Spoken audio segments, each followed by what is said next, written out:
OTB AM. With Gillette, put your best face forward with our new and improved razors. Bang on 7:30 this Thursday morning. It's Chair Gilroy and Johnny Ward with you today. If you want to get in touch, 0879 180 180 is the WhatsApp number. Or, of course, you can always get us on the YouTube stream. I don't know if you watch this on YouTube or not, but that's a very easy way to get involved in the conversation. We'd love to hear from you. You can always tweet us if you're happening to watch us on Twitter, or indeed if you're listening to us on the OTB SPORTS app. You can tweet us at OffTheBallAM is the Twitter handle. Johnny, good morning to you. How are you? Good morning, Ger. Yourself and Dan McDonald causing trouble and getting yourselves on the back pages of the papers this morning. It's great to be on the back page rather than the front, obviously. But yeah, so abuse of RTE staff at LOI grounds crosses the line from Declan McBennett. This was an interview that Declan gave with the LOI Central podcast yesterday. And yeah, now to be fair, in the context of the interview, I think we spoke for maybe an hour and 10 minutes, and he brought it up at the end, and he didn't bring it up as if this were a major talking point. But Dan has obviously gone with it as his major talking point from the piece. Okay, so what is it? Tell us what's going on. So, you know, I suppose in the years that I've been following the League of Ireland, RT's coverage has always been a bit of an issue, whether rightly or wrongly. And I think sometimes League of Ireland fans have unrealistic ambitions in terms of media coverage. I think in general the media coverage, and especially in newspapers, isn't bad. But this year, with the League of Ireland teams doing so well in Europe, particularly Bohemians, one game was shown by RT out of 20.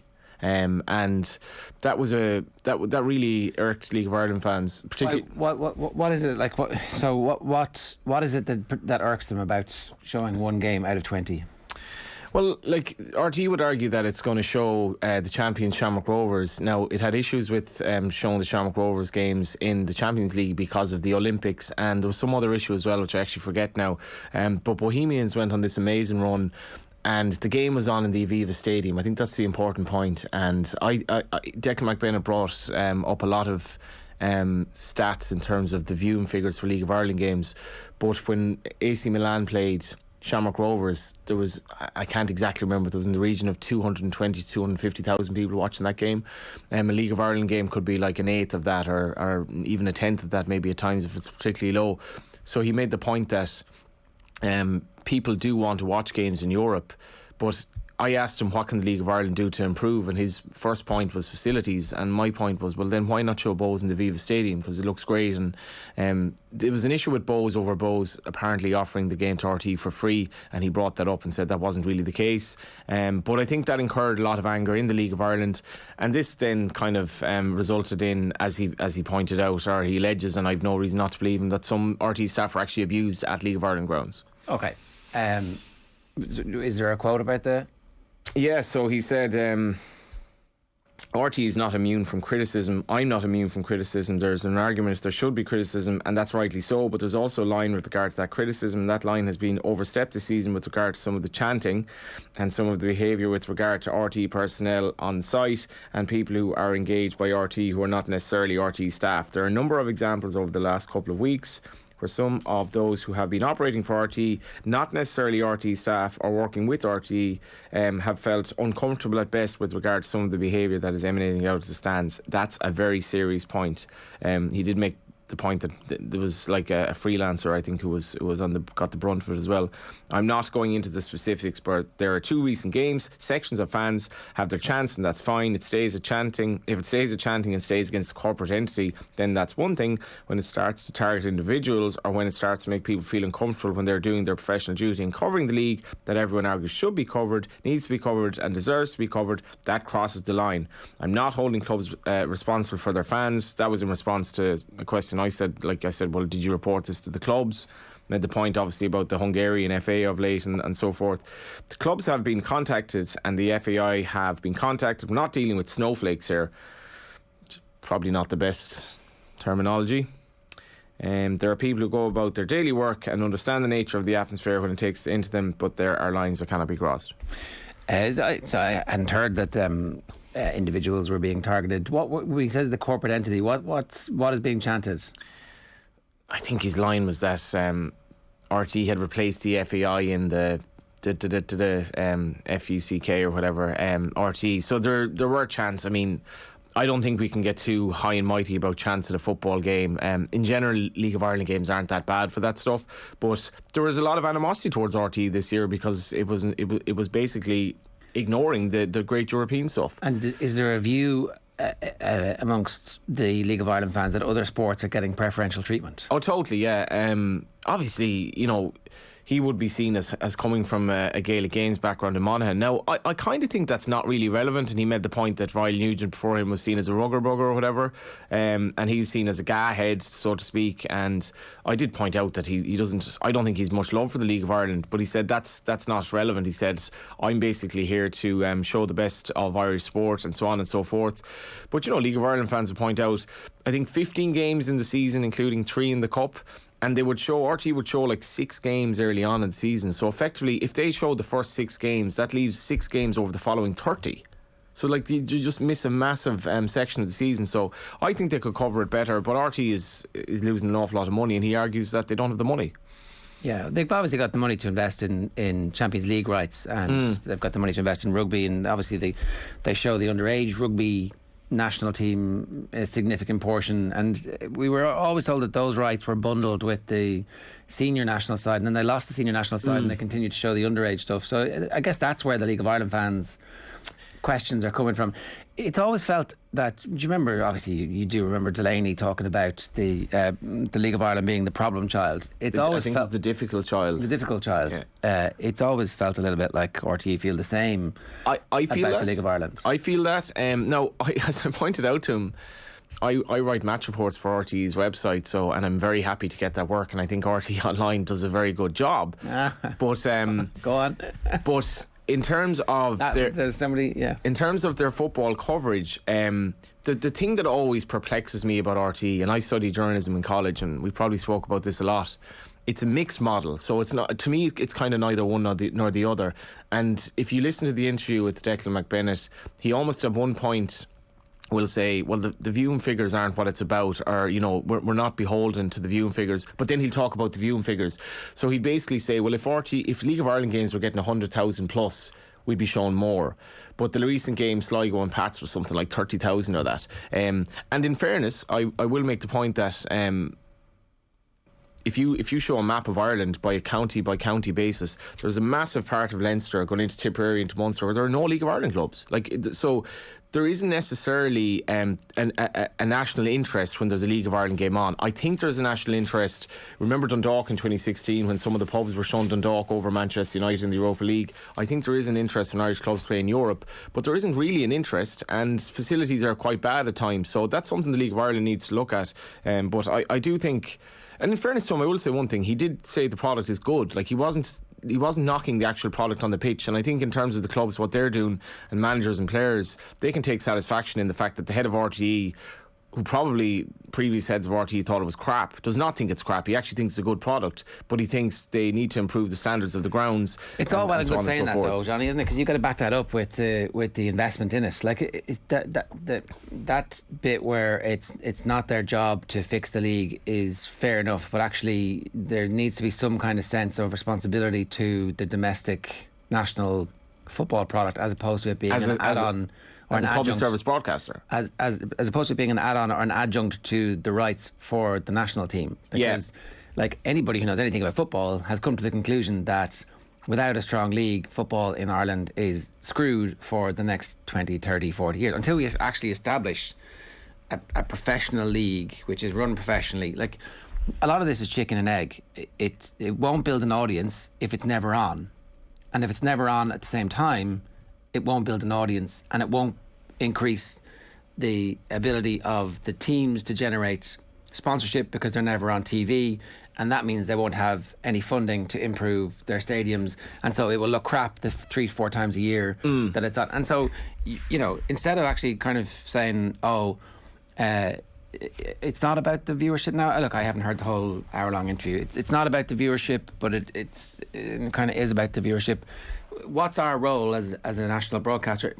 What's our role as taxpayers in helping this? Because bear in mind, the taxpayer is footing the bill for the Champions League rights, which is going to pay Ronaldo's wages. That's how that whole thing works. All the national broadcasters, all the broadcasters who pay for it, and we're the ones who are footing the bill for the GA rights, and we're the ones who are footing the bill for the rugby rights as well. And now the taxpayer is involved in this experiment around the streaming service for the for the rugby championship, which it's an interesting model, and we'll see if it works. I wonder what the risk that we as taxpayers are taking on. I wonder what our guarantees are. It'd be very interesting to see what the finances and how that actually all pans out. So, and I'm sure that takes up a lot of time and energy and effort for the organisation. You know, again, that's helping to grow South African rugby, and maybe that's exactly the right thing for the national broadcaster and for the taxpayer to be getting involved in. But it seems like there's just a gap in the responsibility here. Like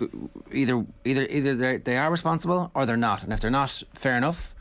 But this kind of half in, half out isn't working for anybody. Yeah, and I think that goes back to the fact RTE is a mixed model. It's like it doesn't like. Explain what you mean by mixed model. Well, it's not a BBC in that the BBC doesn't have ads obviously on its channels. Like, so RTE has ads. It also has like really annoying ads at times on the RTE player. So it's a public service broadcaster at one level. So it gets funding that obviously the likes of Virgin doesn't get, but at the same time it's beholden to advertisers. So it doesn't effectively show much League of Ireland because not enough people watch it, and it's as simple as that, really. But I made the point as well that if they show 15 League of Ireland games in the season, there's no magazine show at all around soccer on RT. Nothing. There's no highlight show anymore. They ditched Soccer Republic, which was literally allowed, in my view, to run into the ground. There's no show around like even English football, Champions League. There's nothing on RT now apart from live soccer. Nothing else. Whereas you have Against the Head, the Sunday game, so on and so forth. And I just think that's odd. But he made the point that nobody watches anymore, and he said highlight shows are basically dead apart from the Sunday game and Match of the Day. He said nobody cares on a Monday anymore. He said they don't care within an hour of the game because they've already seen it. And obviously there's a bigger point there about streaming and people watching things on their phones and people, you know, Netflix winning all the awards now rather than traditional media and all that. But I don't know, I still think there are a lot of stories within Irish football that just aren't told by RT. Did you come away from this enthusiastic and hopeful about what the future of the League of Ireland on the national broadcaster might look like? No, not at all. I mean, Declan was at a stretch to say like the coverage would be as good next year, and wasn't entirely ruling out that it'd be less. So no, I wasn't. But I don't know, we as a league have to, Stephen Bradley spoke about doing things ourselves, and I will say one thing about Declan McBennett. I was desperately disappointed in the take-up of LOI TV. I think League of Ireland fans let themselves down there during the pandemic when effectively they were offered like every game for, I think it was of 60 quid or something, and the take-up was poor. And I think when they weren't spending any money on the football club, they could have been a lot better than that. It was pittance, and a lot of people didn't subscribe. So, I mean, that's their choice, but that definitely didn't endear the League of Ireland to RTE. All right, give us your views this morning. 0879 180 180 is the WhatsApp number if you want to get in touch with us. OTB AM is brought to you by Gillette. Good morning. Start with Gillette. Put your best face forward with their new and improved razors. We should talk about Aaron Connolly, who scored twice last night. We've got a goal scorer for Brighton. Our problems are solved. One of the papers said he had scored one goal in the calendar year, which isn't great when it's in late September. Yeah, but you know, like every road has a turn. Yeah, it's fada on board, not will cost on. Wonder does Aaron speak the Gaeilge? Liam Scales, I think, speaks a bit of Irish. First Celtic player maybe to speak a bit of Irish. But it was a real Aaron Connolly goal. The one I saw anyway. He was like edge of the box. Kind of reminded me of that goal against Spurs that suggested we had like the best striker ever. But I think with Aaron, there's a wider point in terms of there's always been a suspicion that he's a little bit different. Whether it's his social media stuff, his excess confidence and all that. But I think he's had a bad year in terms of his confidence, and he's only human as well. I think it has affected him. I felt as much as the point was made that he wasn't fit entirely for the Ireland games. I thought it was mental fitness with him. I thought he made the wrong choice so many times, and it wasn't like that he wasn't able to make the runs, because his runs were causing massive problems for Pepe in Portugal. It was sharpness and mental sharpness. I think he may have had a couple of issues off the pitch this year. But he definitely has had maturity issues. He's been on the front pages of the papers, which you don't want to be when you're not in the first team. You don't. And Kenny really backed him and then obviously ditched him at half time in the Azerbaijan game, and I think that was a sign maybe that Kenny Kenny I think has tried to manage Connolly and all that, and maybe he's been playing when others could have played ahead of him, but his response for Ireland will be interesting, because you can't forget what he has achieved already when he plays well, and he does have pace, which we badly need, and you can knock the Carabao Cup, but I wouldn't knock it at all. He was playing Swansea, who'd be a decent standard. Interesting to note that Ryan Manning came off on I think at half time for Swansea, and goals give you confidence at whatever level, I think, but it'll be hard for him to get back into the side though. into the Brighton side. It will be. But at the same time, if so, he's obviously going to continue playing in the Carabao Cup. You've got to score goals, like. And that's the thing. They're like Brighton doing well at the moment.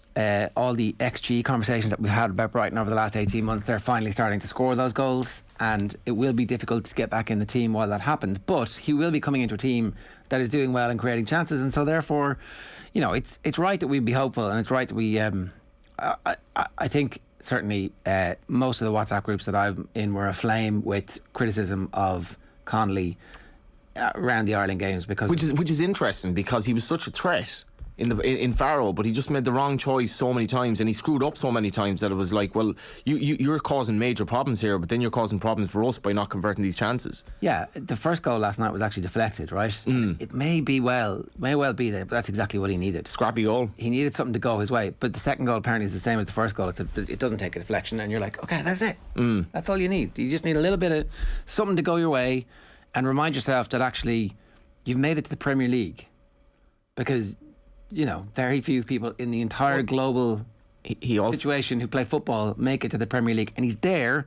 He just needs to knuckle down. He also has his this to the crowd, which that'll be Aaron as well. So seemingly he was getting a bit of grief from the Swansea fans. Hopefully they weren't chanting about RTE. to be fair. So look, we're hopeful. Essentially, I think Ida played against Liverpool the other night. I'm not sure. I didn't watch that game. Obviously didn't score, but Queven Keller saved a penalty. Liverpool's second choice goalie can't get a look in with Ireland. Things could be worse. Yeah, okay. All right, if anybody does want to get in touch with us, let's go. 0879 180 180 is the WhatsApp number, and I'm here to tell you what's coming up between now and 10 o'clock on OTB AM this morning. Daniel Harris is standing by. We're going to talk about Manchester United and the start of the season so far. Sports pages at 8:10. We'll bring you a clip from the latest episode 20 of the Football Pod with Paddy and Andy talking to Tommy Rooney about high performance. John Duggan's going to join us at 8:40 for a quick run through of today's stories. After that, we've got Tony McEntee. We're going to get his view on what the future championship should look like. He's been renewed as the Sligo boss. Louise Quinn is going to talk to us about scoring the winner for the Republic of Ireland against Australia, and then Matt Williams is going to give us his thoughts on the return of rugby proper this weekend at 9:30. OTB AM is brought to you by Gillette. Good mornings. Start with Gillette with your best face forward with their new and improved razors. Daniel Harris is with us. Daniel, good morning to you. How are you? Hi, I'm good, thanks. How are you? Yeah, so does the Carabao Cup matter? Does defeat in the Carabao Cup matter for Manchester United? Yeah. Every game matters. So I'm sure that the players will be disappointed to have lost. As a supporter, I'm annoyed that they've lost, and particularly when you haven't won a trophy in a few years, you want every opportunity. But it's also a little bit more than that, because by going out in the first round, you then lose a number of minutes for certain players. So now you've got Anthony Elanga, Jesse Lingard. When are they going to play? And you need them to play because you need them to be ready, because you want them to play, and you also need the younger players to develop. But that's now not going to happen. So obviously losing in that game is not the end of the world, but it's also not helpful. Why did they lose in that game? Is that second team not good enough to win games against West Ham at the moment? Or against West Ham's second team? No, they're more than good enough. They should be beating West Ham's second team. But that's how football is sometimes, in that West Ham started well and it was enough. They hung on really well. They defended the box well, and United didn't really create enough chances. They had the one that kicked right after Mason Greenwood came on, and he made a massive difference. He was the best player on the pitch by miles. But they didn't have quite enough because the way that football is, goals are rare, and it's possible to defend deep and to restrict space. And when a decent, well-drilled team does that, scoring against them is difficult, and United found it difficult. I mean, again, obviously, they should have had a penalty. Can't really gloss over that. It was an obvious penalty. The referee was looking right at it. So it's strange to think that he didn't give it. But as always, that's not the reason United lost. United had plenty of time to redeem John Moss's mistake. They didn't. They couldn't. And yeah, they just didn't have quite enough class in the final third. And I mean, I'm sure Anthony Martial's getting a load of stick on Twitter because he looked indolent, he looked slow, he looked like he didn't want to score goals. And that is one of the problems when you have a big squad, is that there'll be certain players whose seniority demands inclusion. It means that they demand inclusion in games like this. So Martial's one of those players. And you just saw when Anthony Elanga came on, and he was playing at left back, but he's electric. And he's everything in that aspect that Marshall is not. And similarly, what is the point in playing Juan Mata? The guy's basically retired. And I mean this in the nicest possible way. I mean, he's a lovely boy, hugs and all of that, but he's not the future, and he's not good enough in the present for him to be worth getting a start ahead of other players who might play well for United in the future, who could do with a game like this. I understand why Ole played him. I mean, he obviously likes him. They seem to want him to be part of the coaching staff. In order to do that, they've probably got to give him some kind of football. But this is elite level football. It's not, he's a nice boy, we like him, let's give him a start. And the team's going nowhere with Mata. He seems to me to be a waste of a spot on the bench when he's on the bench every game. I mean, in what circumstances, really, are they ever going to bring him on? So giving him a start last night when you could give that start to someone like Hannibal Mejbri, who looks a lot like someone who's going to be a United player, seems a lot more sensible to me than just handing Mata another appearance. Yeah, I mean, I'm not supposed to say I don't get it. I do get it, but it doesn't make a lot of sense to me. That's going to be a challenge, Daniel, isn't it, for Solskjaer? Because like the whole Ronaldo thing, and he's had such a great start, but it's such a bloated squad now. And you know, even if you are, and I don't suspect Martial is entirely the most professional kind of character in the world, but some players are effectively, whether they like it or not, they will down tools. They had 27 shots and 6 on target, which is incredible. I mean, it looked like, just looking at the stats, it was a game in which Ronaldo would have tried, but Martial is probably one of these players that's now just going nowhere. Yeah, I mean, there was one particular occasion, I think it was Greenwood who got to the byline, and Martial just didn't run to the near post. He didn't make any kind of movement that you would expect from a goal scorer. I mean, Fergie always used to tell his strikers, you get your goals at the front post, I guess, because of all the things that can happen between the front post and the back post when you put the ball across. But he never really did make those runs, didn't make those runs. He looks to have lost his gas as well. And he's had quite a lot of injuries. And I understand, like, it is difficult to leave him out, because if you don't, then why have you got him? But yeah, he's someone I would definitely have taken an offer for in the summer. Probably needs a move now for his career. And as you say, Ronaldo coming has made it very difficult for Martial, and also very difficult for Cavani if he ever gets fit, because in what circumstances are you picking one ahead of the other, given that Ronaldo is always fit and always fresh? So yeah, the squad is quite bloated, and I would like to see more reliance on the younger players now at this point. And I mean, I don't mean that to sound ludicrous in a way that all supporters want to see their club's young players playing, and we always think that they're better than the older players. But it feels now that United are good enough to wear using a younger player, because there are so many other good players around them. But what the point you make about the shots is they did have a lot of shots last night, and not a lot of them were on target. I don't think that is exactly a facility of the shooting, but a facility of the opportunities that were created, that there weren't that many chances made for a player to have a shot that looked likely to go on target. And that is partly because that sometimes happens, and it's partly because United still haven't totally worked that out, and also because West Ham, as I said at the top, West Ham defended really well. The Moyes story, I don't know what you've made of it, but there's a lot of satisfaction in watching a guy like that who's, I guess, had almost been written off, and what he's doing there to go back to Old Trafford. I know it's Carabao Cup, but to win with your second team effectively, with a shade of comfort by the sounds of it, I imagine there's massive satisfaction there. Yeah, I mean, I wouldn't call it a comfortable win, but yeah, I think that's right. Moyes is doing a brilliant job. And what really the case is that hardly any manager succeeds in every job. And every job is different, so it demands different skills. So we shouldn't be surprised to see managers fail in one place and then succeed in another. And what Moyes is really good at is he's good at organising a team. He's also good at finding not elite, but high-class talent. He did it really well at Everton. He found, I don't know, Steven Pienaar seems like a good example, Fellaini, players who no one had heard of, who Moyes found, who were really good for sort of places 5 to 9 in the Premier League. And he's really good at that, and he gets players to play for him. Managing Manchester United wasn't for him, because I think that he's not imaginative enough. His bar of what constitutes elite level talent was too low, and the way that he went about inspiring the squad wasn't suitable for the kind of squad that he had, who just won the league by miles. But he is exactly the right kind of manager for the kind of squad that West Ham have. you can see that the players really love playing for him, and they're producing for him. Can I ask you about Van de Beek last night? How did he play? He played okay. And that is one of the things with Van de Beek. He is often, or I say often, we don't actually see him play that often, but a lot of the time he plays, he is okay. I think maybe okay is harsh. Perhaps he was one of the better players, but it's really hard to judge him when you see him play a game, then do nothing for 2 or 3 months, then a game. And it's not really fair.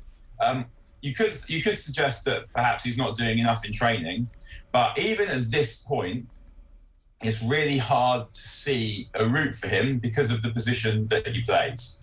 Because where does he play? Wait, so that's is there a possibility he could play as a holding midfielder? Is that not ever going to be in his future? Essentially, no. Maybe he could. Maybe he could play as a holding midfield player with McTominay and Bruno in a midfield three. Maybe that could happen. But then what do you do with Pogba? What I'm always looking for this United team to do is I want to find a way of playing Pogba and Bruno and not playing Pogba on the left wing.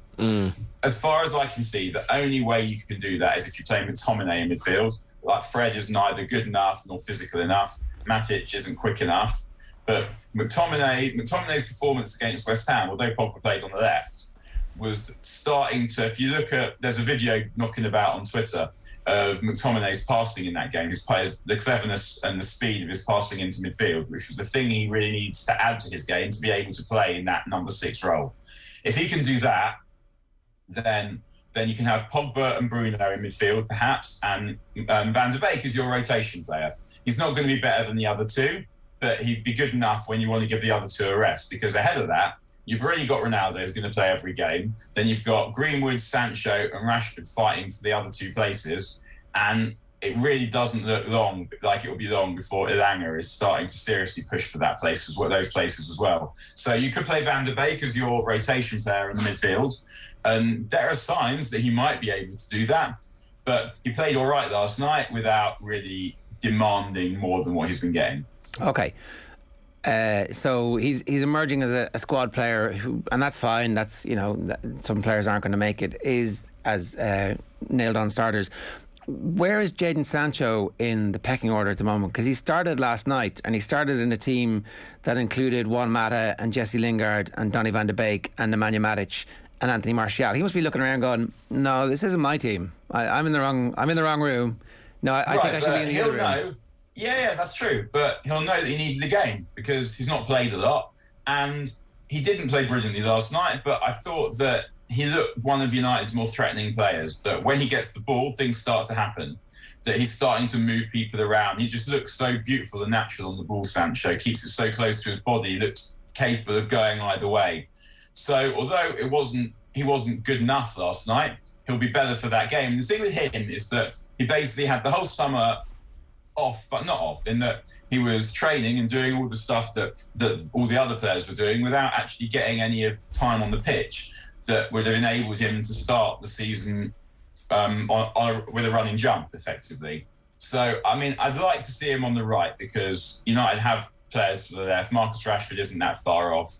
So, and the thing with United is that they've lacked someone on the right for a long time that enables them to stretch the play, that helps Wan-Bissaka, that kind of compensates for Wan-Bissaka's lack of finesse. So the thing is Greenwood's been playing so well that he's been playing on the right recently. But before Rashford comes back, I wouldn't mind having a look at Greenwood on the left because he can still come in on his right foot. He's still got good enough right foot to do that. He's still going to look to get towards the box. Whereas if Sancho's on the right, he gives you the option of stretching the pitch, of looking like he might go on the outside. And I think that will help Wan-Bissaka and also enable United to stretch the play. So, yeah, as you say, Sancho doesn't want to be in a League Cup team. Well, he's not going to be till next season now. But it would be silly to start getting agitated about what he has or hasn't done so far because he's coming back to fitness. He's moved to a new league.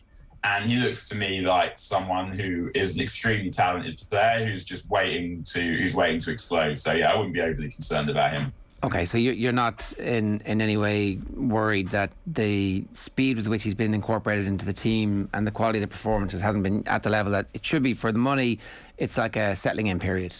Yeah, I mean, I think with him and with United as a whole, like you can look at things positively, you can look at things negatively. You can look at United and say, well, actually, a lot of the stuff we've seen this season is the stuff everyone's been criticising and complaining about United for the last few seasons. I mean, the Southampton game wasn't good, the Wolves game, or you can say that in the league they've won 4 out of 5. They've got the same number of points as the teams who are top of the league, and you can see that they've got very obvious areas that will improve because Sancho will get better. This is not whether Sancho turns out to be a £70 million player and a world beater. We don't know if that's going to happen yet, but I think we can say with total certainty that he is better than what we've seen so far. This is not the player that we're going to see from Sancho. He's not going to just stay like this. Like, I don't think anyone would say that. Varane's still improving. Rashford's still to come back. The players are getting used to playing with Sancho. They're getting used to playing with Ronaldo, and McTominay's coming back on his way back from fitness as well. So there are a lot of reasons to think that United are going to improve.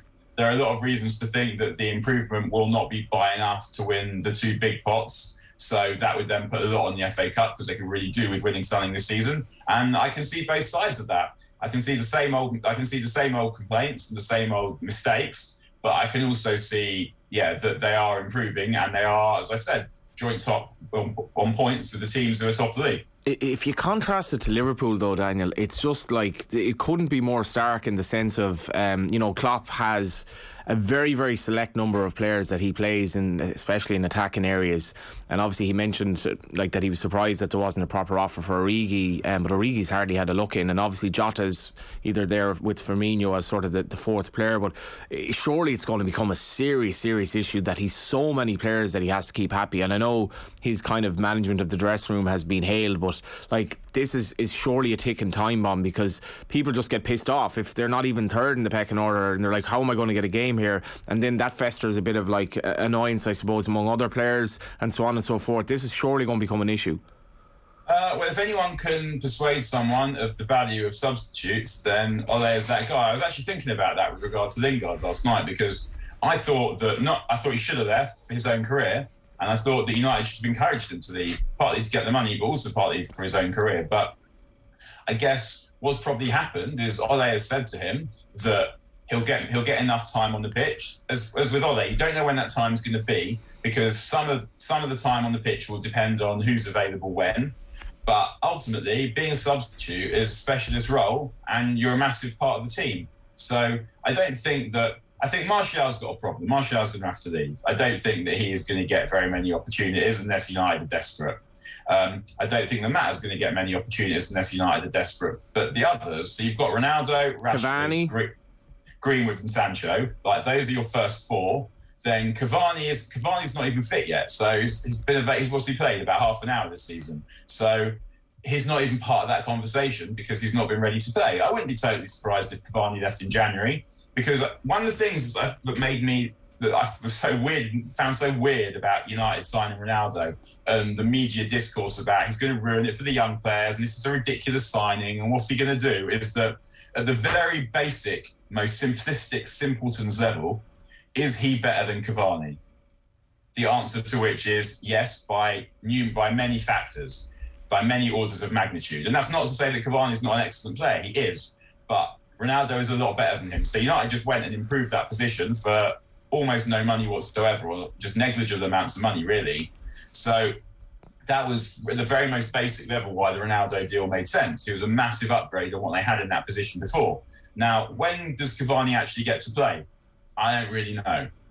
Perhaps he'll get the home games against Norwich. I don't know, those kinds of games. But for that to even be a question, he's got to be fit. And he's not even fit that often. So if he's only fit for 50, 60% of the games, then he's only going to play 15% of those games. Yeah, he might decide in January he wants to leave. And if he does, then he does. Or he might decide that being a substitute in a team that is challenging for big pots is actually a role of responsibility and a role of value in the way that Solskjaer decided that was the case for his team. Now, if you're not challenging for titles, then I guess it's much harder to keep those kind of players happy. Like, as soon as Fergie left and United were crap, players like Hernandez decided to leave. Well, I mean, I'm sure Van Gaal was kind of forced him out, but it's very hard to keep players happy if they're not playing and you're not challenging for titles and they're not ending the season with a medal around their neck having contributed.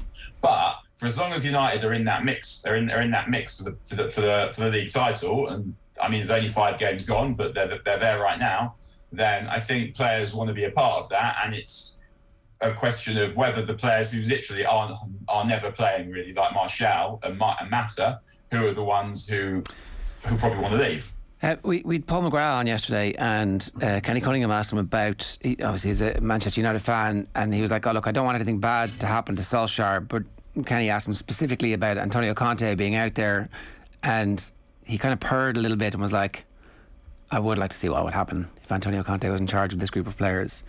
As a Manchester United fan, is there a part of you that is like, I wouldn't mind seeing an alternative world where I understand the value of having a club legend, Solskjaer, and I can see the work that he's done in making sure that the squad understands what it means to be Manchester United players, and the value of that is completely understated in football, and I think underappreciated, particularly from fans who are outside the club and from journalists and all that kind of stuff. Is there any part of you that would like to run an alternative reality where actually it is Antonio Conte, it is somebody who is a league winner and who has competed for the big pots in a meaningful way? No, not Conte. Letting Conte loose with this squad, I don't know. I'm trying to think of an analogy here. It's like giving someone the paints. It's like giving the paints and the canvas for the Mona Lisa and giving it to Animal from the Muppets, who is great in a particular context. But no, I wouldn't want to see Conte with these players. Conte's done some brilliant things. I mean, like when he won the league with Chelsea, the quantity of that was on him was very significant, and I massively respect that. But I don't want to watch Conte football, and I don't want Conte anywhere near the kind of squad that Ole has built. Like, I'd want someone who understands what good football is. I want someone who's going to play young players, and I wouldn't want someone who would, much as I mean, it sounds ridiculous, I want United to win the league. But Conte kind of turns up, won the league and left the mess to someone else to clear up. And much as I want United to win the league, I feel like I've kind of seen enough of that. One of the reasons United have been so dreadful since Fergie left is that they just keep bringing in different managers with different ideas about how the game should be played, from Moyes to Van Gaal to Mourinho, and that's why you end up, every time a manager comes in, the first thing they have to do is start a monumental clean-up job, because they have nothing, don't want the other guys' players, and you understand why they don't want them.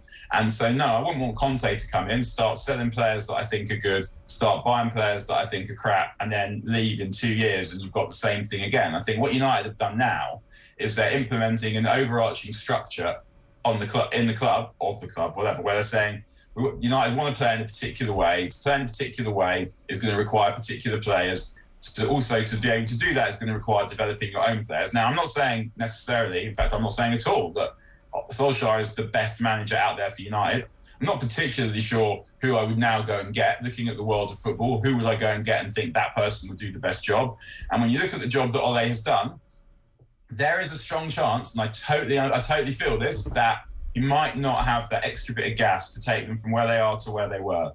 But from him to take them from where they were to where they are now in the time that he's done it is a not insignificant effort, because what he's done is he's rebuilt the first team, he's rebuilt the scouting system, he's got Darren Fletcher and John Murtough who are above him, who are the kind of pillars of the structure that will remain whatever happens.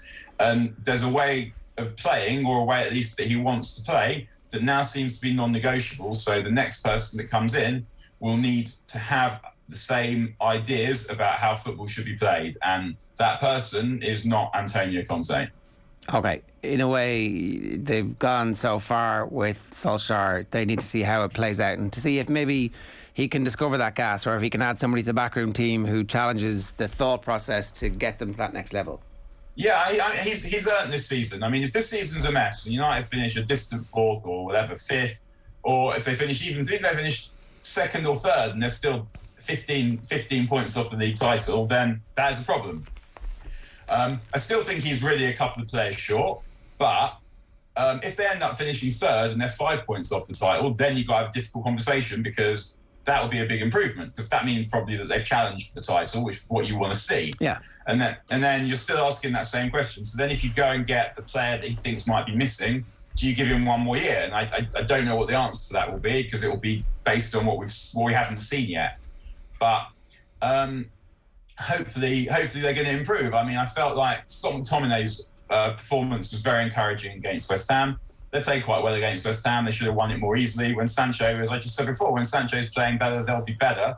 So at the moment, again, like, I don't think anyone anyone who thinks that they're certain that Ole is going to take United to win titles is an idiot, because there's no reason, nothing that we've seen that could make us so confident that would be the case. But I don't think that he's someone at this point I'm absolutely looking to replace, partly because I look at the world of football and I think, well, who's it going to be? Like, this time last year, you could think, well, maybe Tuchel or maybe Nagelsmann. They have jobs now. And anyone else who comes in, like, the only sure things are Guardiola and Klopp, and they're out of reach. You can't get them. And so who would it be? And if the next guy is a punt, then it might be worth punting on the guy who has been improving this squad year on year and has taken a club that was an absolute mess and turned it around into something that looks like it's good, that it's a club that players want to come to.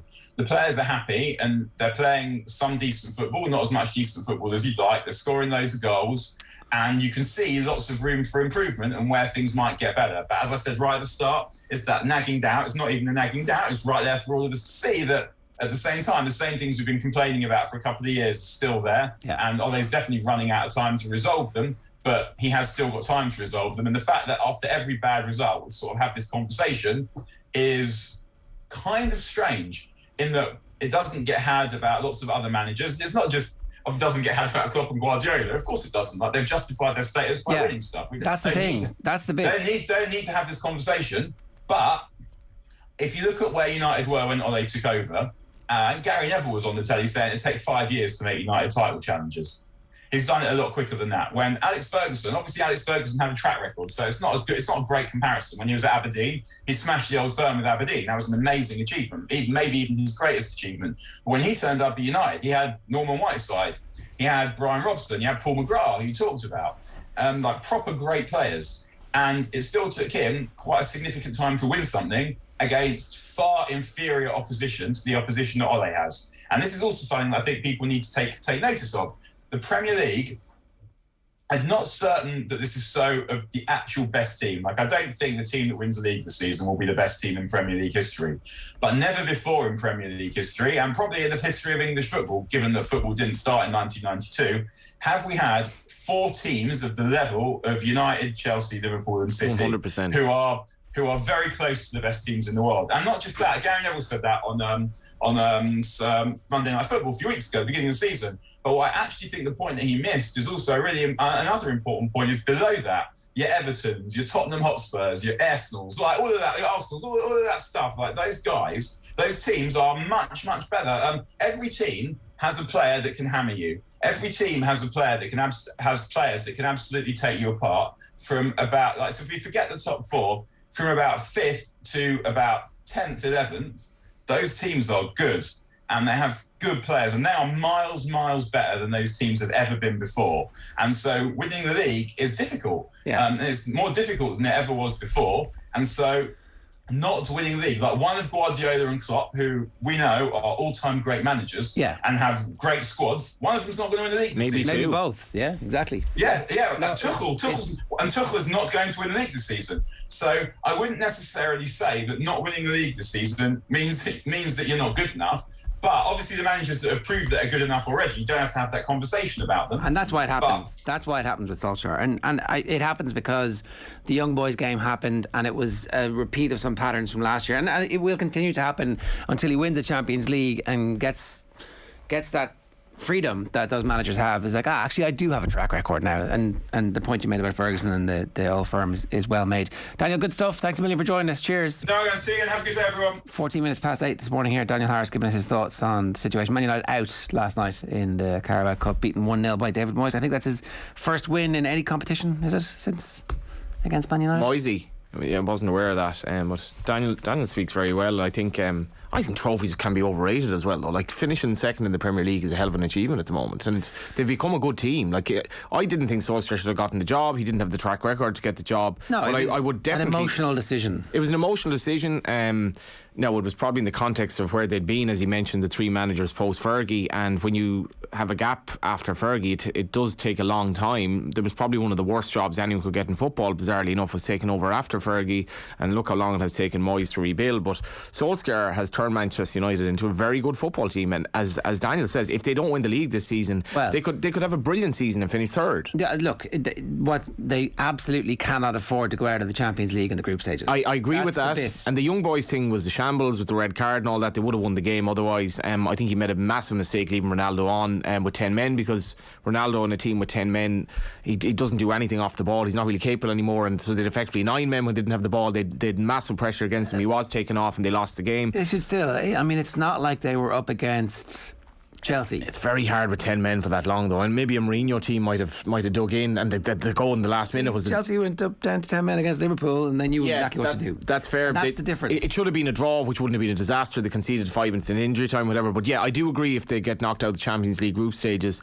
As Daniel says, the standard of the English game at the moment is so high. It's also happened at a time when Spanish football is on a bit of a low. The other thing is that, so one of the tweets that we've got this morning is fair play to Solskjaer for playing all the kids last night. Young Mata and Matic will be great first team players in a few years. So Colin Mack has been in touch at Off the Ball AM. Do you know, there are just parts of it where you're like, this doesn't make any sense. Yeah, but like they should still be beating West Ham probably with that team. I know they didn't, but like if you're not playing Mata and Matic at all, and Matic is playing a little bit, well, you have to keep them somewhat happy. Do you? Or because they actually, when they play, they very rarely contribute. If you compare Nemanja Matic with James Milner, and the fact that Milner can still play and sub in and out for Liverpool, that's the difference. That's the top 10% of the management, where Klopp is able to keep this squad happy and actually get performances from these players, as opposed to just giving them minutes. And maybe they're just, and maybe it's unfair, it's apples and oranges, but there aren't many of those senior Manchester United players who you think are actually contributing to winning the league. Or well, they probably should be gone, really, you know. That's the thing. Yeah, I don't agree with bloated squads. I think I'd much prefer, I think less is more, and I've always been a believer that you've a strong core of players, 14 or 15 players, and then primarily you've very young players who are hungry to come on in games like last night, not 22 players who are all senior pros, because 11 of them won't be happy at any given time. But like I think he's a bloated squad. I think he does need to get rid of some of them players. I don't think, I agree with you. I think you should be playing young players in games like that. One last thing is that this kind of like, if we don't win it this year but we get close, we'll definitely, we're going in the right direction. You actually can't say that anymore, because Erling Haaland is going to be in the Premier League more than likely next season. With who? For one of the teams. I don't know. I like the champions, whoever that is. He might decide that he wants to go to Liverpool. He might decide he wants to go to City. It's unlikely he's going to go to United unless they get rid of Ronaldo at the end of the season and Ronaldo's a stopgap, in which case that would be amazing. Jude Bellingham could be in the... Maybe he is a player that signs for Manchester United, but maybe there's Declan Rice. I don't know. It's like there's no guarantee that this squad is going to get closer to whoever are the champions. So essentially you've got to do it now. They're not far off. But as you say, won't we? We'll see over the course of the season. We genuinely have a 4-horse race with 4 outstanding sides, so 3 of them can't win the league. So I hope that it is, and it goes the whole way, that we don't see one of them drop off. Yeah, I wasn't really convinced by Liverpool from last season, but they've started exceptionally well, and it's great. It really is great. I know you can be cynical about the money at the top level of football, but at the moment, really, who cares? It's just going to be thrilling entertainment. But 3 of them are not going to win the league, and it's probably 2 of them could have a very good season. Yeah. And that right there is why sports washing works. That is it. That's why the great triviality keeps us awake and talking about stuff that doesn't really matter. 18 minutes past 8 this morning. Keep an eye on the OTB channels this week, because our roadshows are back with thanks to Cadbury Ireland. This week it's a Manchester United special. We're going to hear from Jaap Stam, Albert Morgan, the Kitman, and Stephanie Roach. The Jaap Stam interview airs tonight on Off the Ball, and everything will be available in the OTB football podcast feed and on youtube.com/Off the Ball. So make sure you subscribe, and the hashtag is Cadbury FC. We have a very busy show to come. We're going to hear from Sligo boss Tony McEntee, Irish footballer Louise Quinn, who scored the winner against Australia a little later this morning. We'll also bring you Thursday's sports pages next. Quick break. OTB AM on OTB Sports Radio, Ireland's first and only sports radio station. Golf Weekly, the best golf podcast on the planet. If I can be a winning Ryder Cup captain away, so is a exceptionally big deal, and it adds a lot to my legacy. I have 3 guys that I felt have delivered consistently during the year, and there's an element of the Ryder Cup that you want dependability. There's Brooks questions, there's Bryson questions, and there's Justine Reed just tweeted X questions. For the best Ryder Cup build-up, reaction and exclusive interviews, go to otbsports.com/golf weekly and become an official friend of the pod now. Car insurance is boring, but you don't have to be. Get Set Go is the kind of car insurance you can sort in a few minutes online, then bounce on with your day. Are you ready for quick start insurance? Get a quote now at getsetgo.ie. MCL Insurance Services Ireland Limited, trading as getsetgo.ie, is regulated by the Central Bank of Ireland. OTB AM. With Gillette, put your best face forward with our new and improved razors. 20 minutes past 8 this Thursday morning. You're very welcome. If you've just joined us, you've missed a conversation about Manchester United and some other stuff as well. RT's coverage of the League of Ireland. If there's any of that stuff that you'd like to get involved in, then you can leave a comment in the YouTube stream, tweet us at OffTheBallAM, or of course you can get us on 0879 180 180. That's our WhatsApp number. Bring it through the sports pages. We'll start with OTBSports.com. It is Gavin Bazunu, who is already a fan favourite in Portsmouth. It's a piece that the lads did last night with Jonty Coleman. John Duggan's Ryder Cup preview. We'll talk to him about that in a couple of minutes' time. Paul O'Connell, carbohydrates and protein. We had Paul O'Connell in the studio recently talking about his body fat coming down, the same way Roy Keane did. Van Graan confirms that Caroline Currid is working with Munster. Caroline Currid's success rate is pretty sensational. So Tyrone, Tipperary, Limerick, David Rudisha, Paul O'Connell at one point, and now obviously Munster as well. So whatever she's doing something right. The Irish Times front page this morning, Lowry, it's everything I expected and more. And they've got a story about Harrington and his tattoo. Any tattoos, Johnny? No, never. You didn't think about that? If I were to have one, it'd be like an Ohm stone or something like that on the calf, because I get a lot of dirt on my calf, so it looks like I have a tattoo there just from the chain of my bicycle. So I'd go for an Ohm stone, but to show off your calves, that essentially, to draw attention to your best part of your body. To draw attention to the Ohm stone. Look at my calves. God, you and Jack Grealish. I have a great pair of calves. Yeah. Well, I wouldn't be up with Jack Grealish now, to be fair, in any sense. Yeah, well, that's you a fan of the Ohm writing?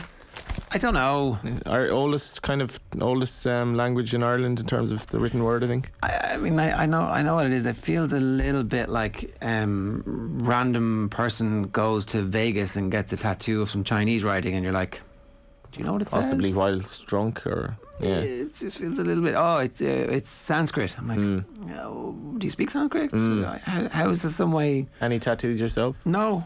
Sorry, there was a reason for that. It wasn't just a random. It's like Thomas Bjorn got a tattoo on his butt of the winning score in 2018 in the Ryder Cup, 17.5, 10.5. That extra half as they scratch it out on your arse. You're sitting on the table for an extra 40 minutes, probably zero crack. But Pádraig Harrington has agreed to get a tattoo if they win. On his arse? I don't know. He doesn't confirm it'll be on his arse. Philip Breed says it isn't. Is that extra, like when your man's doing the tattoo? He's like, I'm sure if it is a bloke, I'm sure he's like not mad to do it on your ass. Maybe he is. Who knows? 23 minutes past 8 this morning, front cover of the Examiner. Share us pictures of your tattoos if you want. We'll retweet them so long as they're SFW. The easy singles. Do you get this? There's a lot of cheese there, isn't there? Harrington launches Cheesehead Charm offensive to woo Wisconsin fans. So the Green Bay Packers. The cheese state. Yeah.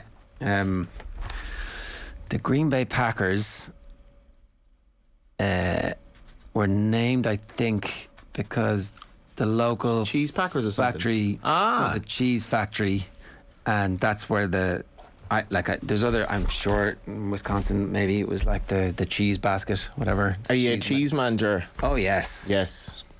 Oh yes. How could one not be? Yeah, well, I was once. Give me a quick power ranking of your favourite cheeses there, Johnny. Probably cheddar, to be honest. No. Obviously Parmesan.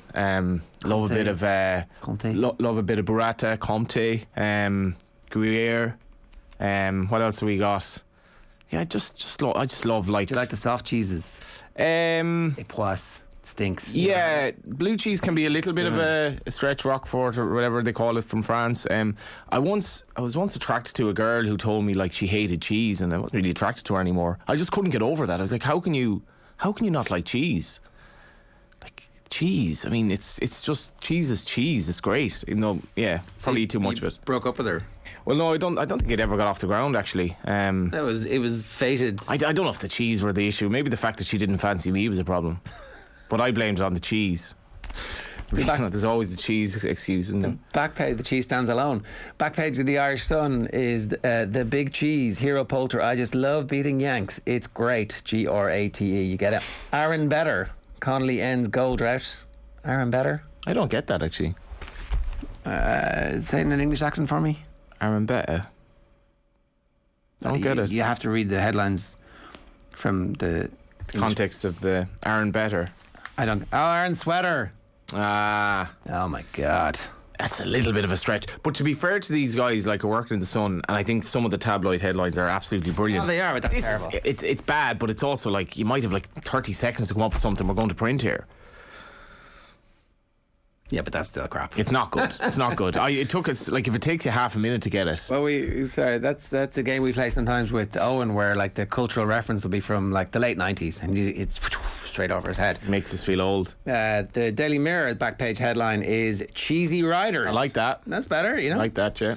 Cheesy Riders, because they're all wearing the cheese heads. It's obviously the symbol of maybe it's the whole state of Wisconsin. Wisconsin is a cheese. It is a cheese.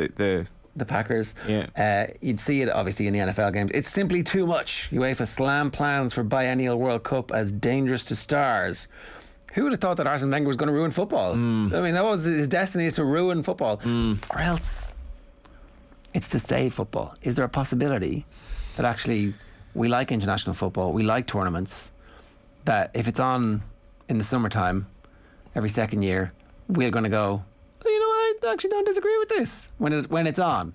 You mentioned NFL teams. Did you see the Ravens sort of tribute to Omar from The Wire? No, I missed it. Yeah, it's pretty cool. Was it? What did they do? The fans just went into a frenzy, and all the cheerleaders kind of just gave like 20 seconds of like kind of an Omar tribute, and the place went wild.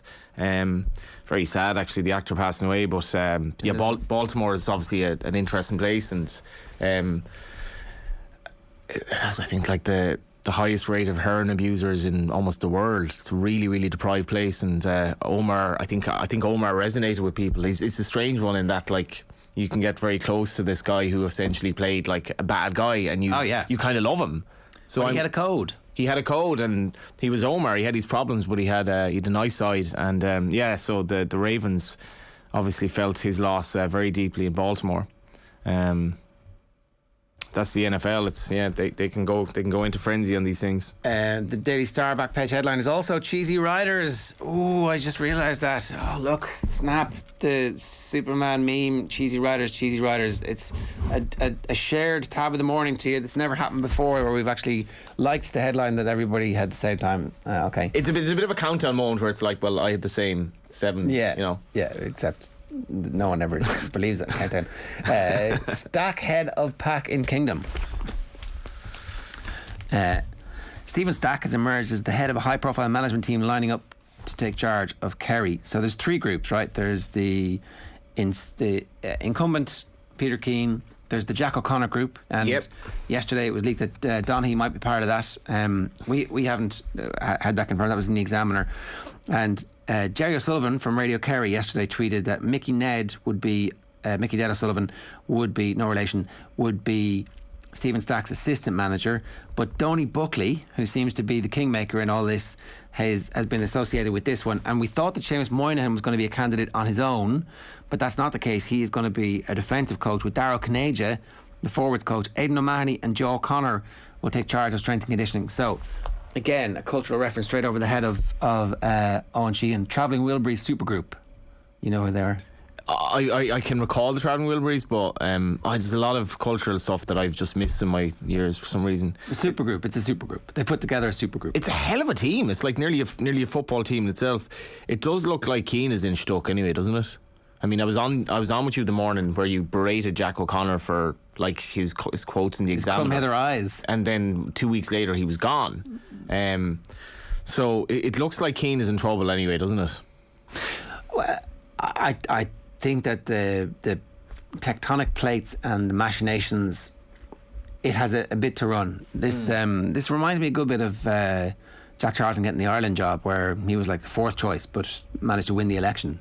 So we'll see exactly what happens. I don't think it's a done deal. I think this group believes that they aren't going to get it. I think that they're like putting it together, saying this is the type of group that you need, and we're here and we're ready to serve. But I'm not sure that they are the favourites. I just think it shouldn't be lost that they lost to a team who then won the All-Ireland final by 5 points. Like, you know, they lost basically in extra time. By a point. Yeah. And in a game when a lot went wrong for them and goal chances. Where their best player got injured and was literally on one leg and still kicking points. So it definitely doesn't look as bad as maybe it did at the time. And I know they were 7-1 on or whatever, but that ultimately doesn't matter. But that was all because of COVID. And it turned out that COVID had almost no impact on... In fact, it may have galvanised them.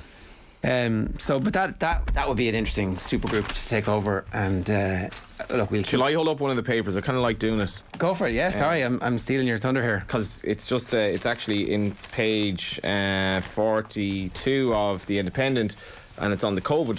Perth defends COVID record as Dundalk hit by outbreak in dressing room, and Dundalk have had a lot of COVID issues, so he's actually been forced to say, and there's still like. You're always like, well, how did you get COVID? And, you know, so on and so forth. So Vinnie Perth went into that. I actually haven't read the piece, but and obviously abuse of RT staff at LOI grounds crosses the line, so that's well worth the read in the Irish Independent. And the Kinnear family called for action to address issue of dementia. I don't know. It's just like the more people you see with this is so depressing. Like Joe Kinnear, like again, he was this charismatic character when I was brought up following football as the Wimbledon manager, and Wimbledon were such an outlier in terms of all the things that they did, and you know, Joe Kinnear was an intriguing character and all that, and you're like, Jesus. And it's also the fact that you hear about these guys who have dementia, but it's not that they've just gotten dementia. It's like it's not talked about, and then you hear about it 5 or 6 years later, and the family have been living with it. Yeah, and that was the case with Jack, and also with Bobby, and that, like, I didn't know Bobby had, and then it's like, what is down the road for other sports in terms of, like, heading a ball is one thing. I'm not going to mention the sport, obviously, but I mean, football is surely in the halfpenny place compared to the other one. Rugby. It's desperate. It's going to be awful. It really frightens me because they didn't know what they were getting themselves in for here, and Jesus, like, heading a football is one thing, heading a brick wall is another. Okay, we'll actually talk about this a bit more with John Duggan in about 10 minutes' time. OTB AM is brought to you by Gillette. Good morning. Start with Gillette, with your best face forward with the new and improved razors. The Football Pod, episode 20, is out, available now wherever you want it. This week, Paddy Andrews and Andy Moran are reviewing the 2021 season, picking their team of the year. Conor Myler interview on OTB AM earlier this week sparked a really interesting conversation in the podcast about high performance in the GAA. Paddy Andrews reckons the Tyrone management have given their players the key to unlock their potential as individuals and then collectively as a team as well. So that obviously led to a natural enough question from Tommy about how did Jim Gavin get Paddy Andrews to play his best football. Have a look. Well, I think he had the same approach to all of his players, not just me. If you look at the development of that team over that period of time, ultimately probably the most successful team and the best team in the history of GAA in terms of the winning streak they went on and the players that came through. His genius was in his leadership style, that he understood what I needed. I had a bad experience and I needed a coach to... Jim was never a man for putting his arm around the shoulder and things like that. You can give belief to players in different ways, but he understood that I needed confidence. You could say there was talent because he'd managed me underage and things like that, but I had a bad couple of years and I was seriously doubting myself. Exactly. Again, reading what McCurry was saying, I was like, yeah, I know that feeling. You're thinking, maybe I'm not good enough to do this. Maybe the coaches are right and I'm never going to get a crack at this. And Andy, you had it earlier on in your career. You're moving positions and you're not playing. A coach comes in, and it was Jim for me, and he's like, I'm playing you. You're playing all the O'Byrne Cup games. You're playing the National League. And he did it with Cormac Costello in later years, Paul Mannion. Guys coming in and you're thinking, I'm going to play you for 5 games. If you play brutal in your first game, forget about it. You're playing next week. Just allows players to relax. That's what I needed. Now, Bernard Brogan, who was a superstar, player of the year at the time, needed a different approach to what I did. Jim needed to get him on side, so maybe it's a bit of a kick in the backside. And then Paul Mannion's coming in. Our first National League game under Jim was against Cork, and that was the full forward line. Paul was like, I think he was 19. I'm not sure if he played in Crow Park at that point. So it was an arm around the shoulder for him, because it was like he was a kid. The genius of managers and leadership is that just understanding what's required. You need to have, there's no two ways about it. You need to be totally definitive on your vision and your goal for the team. Like, so Logan and Dewar come in this year and say, we're winning the All-Ireland. There's no ambiguity there. There's no, I want you to buy, you know, that's your leadership. There's no debate about this. But you need to be flexible in how you deal with the players and get them on side to do that. You need to be nearly a chameleon. That if I can go to you, you need a kick in the hole. If the next conversation I have is with a different player and you need an arm around the shoulder, that's the genius of leadership. That you don't budge on where we're going to. This is the goal. This is the strategy. This is how we're getting there. But how you deal with the individual players, that's brilliant leadership. And like I say, the days of the dictator and Myler talking about Michael Jordan and how he was just basically an asshole as a teammate, that's gone now. You won't get buy-in from 35 players to do that anymore. You need to understand your players. And you get the rewards off. And Jim was like that with me, believed in me, gave me confidence, and then away you go. Yeah, and the thing with Michael Jordan, you had the leadership of Phil Jackson then beside him. So it was completely different to Jordan. Yeah, so you had the star player style leadership, but then you had the guy that had to bring it all together. So I think that kind of emphasises what Paddy's saying, you know. Andy, as important as it is for the coaches to be there to facilitate this, I suppose, player development, there's a serious amount of onus on the player themselves to want to improve and to search for every inch of improvement they can get. I think it was last week you mentioned 2016, you were struggling for confidence and form, and Mayo couldn't win a ball inside. You found yourself playing that year and getting into the groove and working your way into the team. And 2017 rolls around and you're footballer of the year. When you were searching for your best self as a footballer, did you chase that? Did you open yourself up to talk to different people, like Conor Myler spoke about talking to a fear coach and learning how to unlock the best out of himself? He spoke about talking to somebody else about struggling with injuries and figuring that out. Like, there's a lot of responsibility on the player themselves as well. Yeah, well, fear coach, that'd be an awful lot of, I presume, stoic philosophy and what's the worst that can happen sort of stuff. So what's the worst that can happen for a corner forward? You get bent for the ball, your man goes up the pitch, he kicks a point, you're looking over your shoulder. Can I live with this? What do I do next? I think that's the way it goes. And like, for me, I was like, it was always, I met Maurice Sheridan, I remember in 2010 to help me with my kicking. Just so you get a kicking coach, you go and have sports psychology, you do all the little bits, you're taking little bits from other sports, you're trying to get, but for me, one, my body had to get right. So I would travel anywhere in the country to get my body into shape and to be healthy to play. Like, I would go anywhere at any time of night to get that done. What do you mean? As in, like, what are you talking about here? Are you talking about physio? Like, what are you talking about here? Yeah, there's a guy there called a guy in Port Lee, Shane Lawler, who used to work with an awful lot of pro golfers. Like, and he could only see me at crazy hours of the night, and I would drive and I'd drive home. And he used to be really good to me, facilitate me. Like, things that people never needed to know about at the time, but you needed to do that to get your body right. Of course, psychologically though, life became very simple for me once my first child came, because then football was kind of the most important thing, but it wasn't really, because every time you come home, then everything else, it just kind of sat into place. So that helped. The body getting right helped. It really clicked into gear in the Donegal game 2015. I remember sprinting through. You should put it up for the crack. But I remember taking this outrageous shot, Jeremy O'Connor free at the back post, miles wide, but we won the game anyway. But I remember thinking, that's the first time I sprinted in 3 years. Crucial. Really? So, yeah, so little things like that. Then 16 came along, form started coming, and then it all kind of kicked into place. And the key thing for our team in 17, and for me personally, was Lee Fitzpatrick came on board in 2017 for us. Psychologist, not a sports psychologist, psychologist, and just really got the team moving and what you need to do. Paddy, what's your job? How do you implement your job? How can you get yourself into the best position to do that job? And then it just became very simple. So everyone, I think, most people, not everyone, because you have the Mavericks that do their own thing, independent thinkers, but most people go the same route. And some people like me, it might take till you're 32, 33 to find that.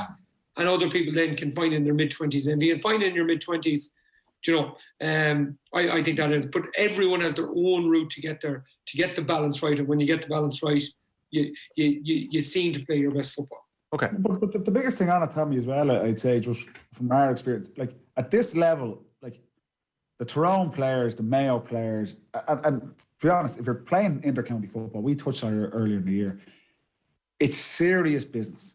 every player there wants to be, whether you're winning All-Ireland with Tyrone or you're getting promoted from Division 4 into Division 3, wants to be the best player they can. So you are open.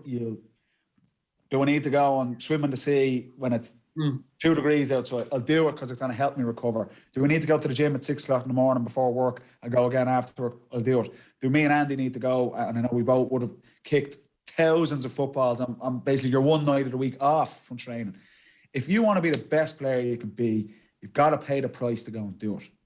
And for Myler talking about that stuff, I guarantee you, if you ask him, and I'm not sure if you did, I didn't hear it back, but he would not see any of that as a sacrifice. No. He's not sitting there going, what a ball breaker that I have to go and do this, because he understands, he's an open mindset. It might not even, but it has the potential to make me a better player. So it's worth doing it. And at the top level of this game, all the players, you're telling me you sit down with the Mayo team now and come in with the most off-the-wall idea. But lads, try this for the next month. We're going to do yoga 3 times a day or whatever. And it might make you a better player. It might make you less susceptible to injuries, and it might give you a 1% chance that you can win the All-Ireland next year. Every one of those players would do it. Because you need to have the humility and the mentality to understand, I can still be a better player. I'm sure David Clifford, for the 4 weeks off during COVID, the break with Tyrone, he's down kicking balls when everyone in the country's going, he doesn't need to do that. But he's still trying to be better. That the best players are always looking, how do I improve a little bit more? So reading Myler stuff, I'm like, yeah, you should be doing that. If you want to win the All-Ireland, pay the price. And I guarantee you, he'd do it all again now, because he's sitting there with an All-Ireland medal in his back pocket now. He'd do anything for it. That's what it's about at the highest level. Yeah, it strikes me from listening to him that it unburdened him in a way, realising that those things were working for him, because he did speak about overtraining a little bit in certain years and breaking down a lot, his body breaking down a lot with hamstring injuries, and finding the right way to go about balancing that off the field work with an awful lot of high performance and high level sport time is getting out of your own way.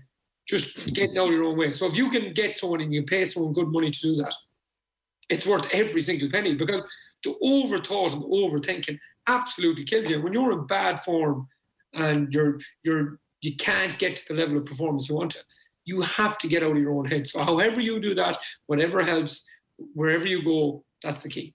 Yeah, fascinating stuff. Right, no arguments. Conor Myler, number 10. On to number 11.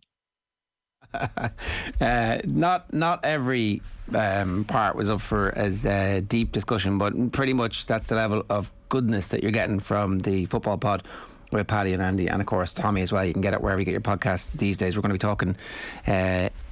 talking with Tony McEntee about the Gaelic Football Championship and the plans for structures, which are ultimately going to be some of the most important decisions that are ever made about Gaelic football. It strikes me that Gaelic football is on the verge of breaking out. What do you think? One of the proposals will result in something like 120 games between sides who are equal. Yeah. In high summer. What would happen if every county had a match to go to every weekend for 10 or 12 weeks where you didn't know what was going to happen? The whole country would be on fire. We'd be ablaze with Gaelic football. But instead we might end up with Longford versus Dublin in the first round of the Leinster Football Championship. Well, I think in fairness the provincial thing is gone. No, it's not. It's not. There's a very good chance it stays. Well, the present model is going to be gone. There's not. Surely not. It's not. There's a very, very good chance. Well, even writing on Saturday, like Jim McGuinness said that status quo is not going to stay. Like, does he not? I think he wants. He can stick with the status quo. I think there's a good chance that because of the way that the voting is set up, we're going to get into this in great detail over the next couple of weeks, just to try and rally the troops. Kevin McStay, I think, has brought up this idea, which to me is quite straightforward. And you look at the women's game and the joy that was brought to the junior and the intermediate winners and so forth. We need like a senior and an intermediate championship or something very close to that. Yeah. Simple as. Yes, it's really simple. And you can like say for example, like how many teams realistically will ever win a football championship right now in Ireland? Like realistically, it's so small. You might have 6 or 8 that you can make the case for if Dublin have more down years, but more often than not, Dublin are going to win the All Ireland for the rest of our lives. And if we talk to when we hear from McEntee, right? So I went past the Sligo Centre of Excellence one time, the Sligo GA Centre of Excellence with the Sligo Rovers player, and he's like, great facility. What's the point? And that's the problem. Sligo will never win an All-Ireland. So what can they win? Like, they won't win a Connacht Championship. So what is the point of Sligo's existence when the league is effectively a precursor to a championship that doesn't exist in their radar? So, but Sligo could possibly win an intermediate championship or a junior championship or something like that. Give them something to go to Croke Park to and bring joy to the faces of Sligo fans who basically never go to Croke Park. Well, let's put that That's my idea. Let's put that Tony McEntee in a little while. He's been reappointed as a Sligo football manager. He's going to talk to us in a few minutes. John Duggan is with us. John, good morning to you. Johnny, how are we doing? Good. I don't know if you want to talk about that or if you... Cheese. JD, any thoughts on cheese? I like cheese. Not too strong, but I do like it. Especially grilled cheese, kind of melted one. That's a lot better than I offered. And I've given this view so many times on Saturday and other slots about the championship. The problem with the championship in football is the provinces, the provincial councils, the politics in the GAA, the amount of units in the GAA. I wish GAA was much more centrally controlled through Croke Park, but it's not.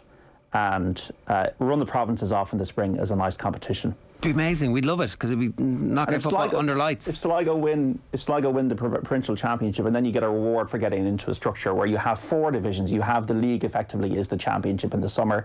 It's all about meaning, as Johnny was saying there.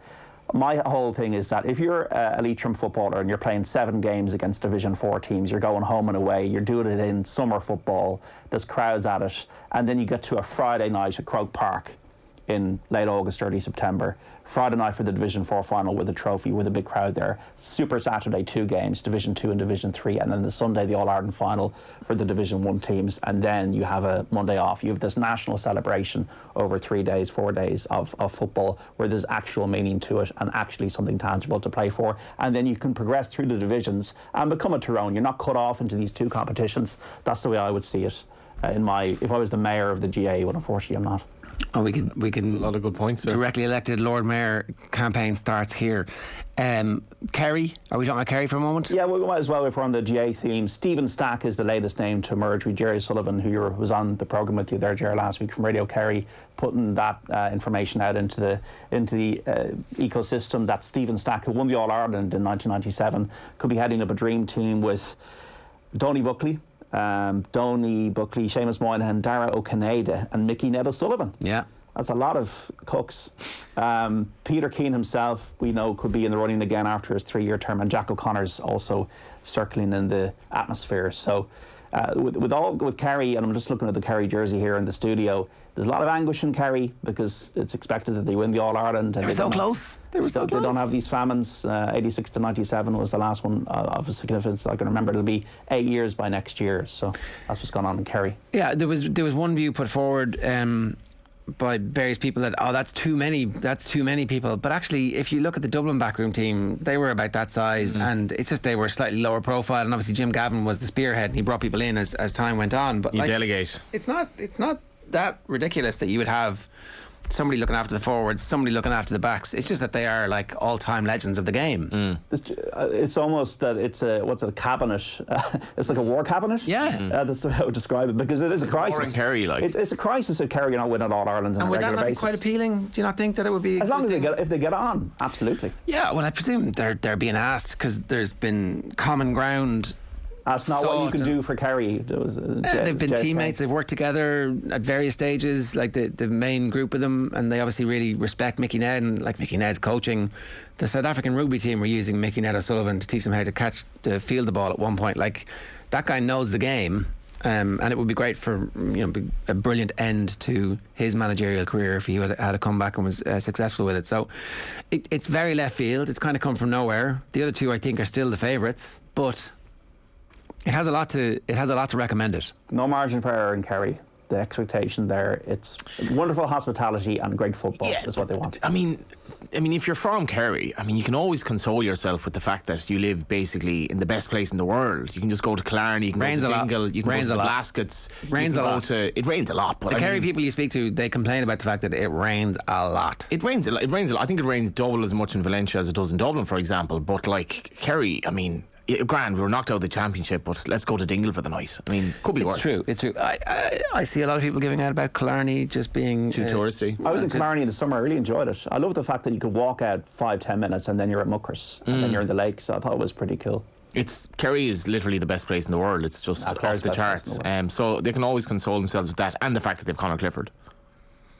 Donegal is pretty sweet. What's next? Well, the League Cup, Man United, as I'm sure we've spoken about on the show, a pretty makeshift team, a degree of sacrifice around that. A 1-0 defeat to West Ham, Manuel Lanzini with the goal. Here is Ole Gunnar Solskjaer. You know, we're at the start of the season. We know that it's going to be a long journey all season. Champions League, FA Cup, Premier League, we got loads of games, and we just keep on doing what we're doing, trying to get results, and we've started the season okay, apart from we're out of this cup, which is not great, and we haven't had a great result away in Europe, but we'll be focused, we're ready for Saturday. It was good to see Aaron Connolly on the score sheet twice for Brighton against Swansea last night. 2-0 win, first goal since January, and as manager, Graham Potter congratulated the Galway native. Yeah, he needed the goals, and it was nice for him. He played in that little role off the left, and it's where he I think he likes his finishes from there. Thought he took the goals well, contributed to what we tried to do as a team, worked well defensively as well. So really happy with him. Chelsea knocked out Aston Villa on penalties. Spurs knocked out Wolves on penalties. Arsenal beat Wimbledon. They will now play Leeds in the last 16. Liverpool will be away to Preston. Sad news about Joe Kinnear, the former Republic of Ireland international, suffering from dementia. His family have said he's in late stage dementia. They're preparing to admit him to full-time care. He's 74, former Tottenham player, Wimbledon manager. He was diagnosed with the disease in 2015, and Rossell, his daughter, has told the Telegraph, we need to be educating the next generation so they don't have these heading drills. So we know so many footballers have experienced degenerative diseases. 4 English World Cup winners from 1966 have died, including Jack Charlton, Ray Wilson, Martin Peters, Nobby Stiles. At the moment, Bobby Charlton, Dennis Law, Terry McDermott and Gordon McQueen all have dementia. A coroner ruled that Jeff Hassell's death was industrial disease as a consequence of heading leather footballs. So there's no scientific evidence to link heading the football, especially back then, with dementia, but it does seem more than a coincidence. Chris Sutton's dad as well, of course. Chris Sutton's been very strong about this in the past. Just like Joe Kinnear, and there was a period of time where there was massive excitement, like the Wimbledon to Dublin. Yeah, and just with the quality of performances that he was getting from that Wimbledon team. They finished 6th, I think. That's right, yeah, 6th, yeah. I remember the Phillips Sports Manager of the Year Awards was this kind of legendary thing in the 1990s where jolly up, free bar all day, right?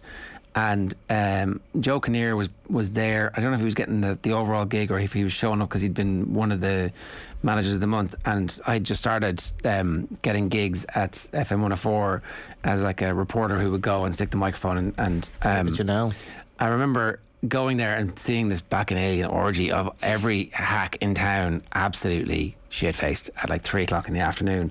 And Joe Kinnear was very good with his time, but I remember being a little bit starstruck by the fact that like this guy, he's like in this room of Ireland's best sports people and managers. Long link with the Ireland job. He was kind of the standout presence, and also very avuncular, brilliant charisma, like a proper, this guy's he's in control here, and to see where he ends up is absolutely horrific. It's shocking for his family, and it's shocking. And like the Jack Charlton documentary, I forget the name of it now. Don't know if you guys remember, but Jack Charlton being Jack Charlton, and obviously Andy Town Finding Jack Charlton. I mean, an unbelievably powerful piece of TV. A lot of people will go back to his recognition of Paul McGrath, and I think half of the country watching that practically started to well up in tears at that moment where he recognised Paul McGrath on the screen. But it's, as his wife so eloquently described it, it's the frustration within the person himself that he knows he should remember this, but he just can't. And it was really, really crippling watching it. And as much as we shouldn't remember Jack Charlton from the years that he had dementia, we should remember the great days that he had, and it was towards the latter end of his life. It's not only the person as well, it's the family. They've lost someone, and I guess it'll probably end up with football's not being headed anymore in the game, but at least football is kind of confronting it, I think. Yeah, slowly. Like, as you know, does football get ruined if we go to a size 4 football instead of a size? It actually doesn't. It becomes more skillful and better and less damaging in the long run. I don't know. Like, did they just ban it completely? I think people would say now, the ball is lighter. It doesn't make a difference because the speed of the ball is an issue as well, and it's the treatment of concussion which is key around this. And we just see that football is not serious about that, even though they pretend to be. They are not serious about concussions. They're like, player gets knocked out, is back playing in the same game, like, and then, you know, we've seen it in the World Cup. We've seen players be concussed and not remember and going back out, and we've seen players be concussed and playing 3 days later. Like, whatever about rugby's issues, they took a long time to wake up to them, and at least they have protocols in place. Whether or not those protocols in 20 years' time we'll be looking back going, Jesus, that didn't make any sense. You know, with football, there doesn't really. There's lip service being paid. Football's like a decade and a half behind where rugby is, and I don't think rugby has reached an endpoint on it either. So it's a huge issue. You just wonder what the bill is in 20, 30 years' time that we can't see at the moment. It's like climate change. It's like, what is coming down the tracks here? Yeah. You know, but anyone who's kind of misgivings about, you know, the concussion protocols or whatever, just read about Joe Kinnear and you know, read about the distress that this will bring to a family and how utterly sad it is, and how you basically lose a person. He's not who he was, and you know, we have to confront that. And he would have been diagnosed with in his late 60s as well. That's the thing. That's the interesting thing, JD. It's, you hear about this, like in this instance, you often hear about it years later. It's kind of similar with John Hume. I wasn't aware, and it's kind of almost not spoken about, because I think there's so much distress in the family that this great person is effectively gone, that they don't really want to talk about it.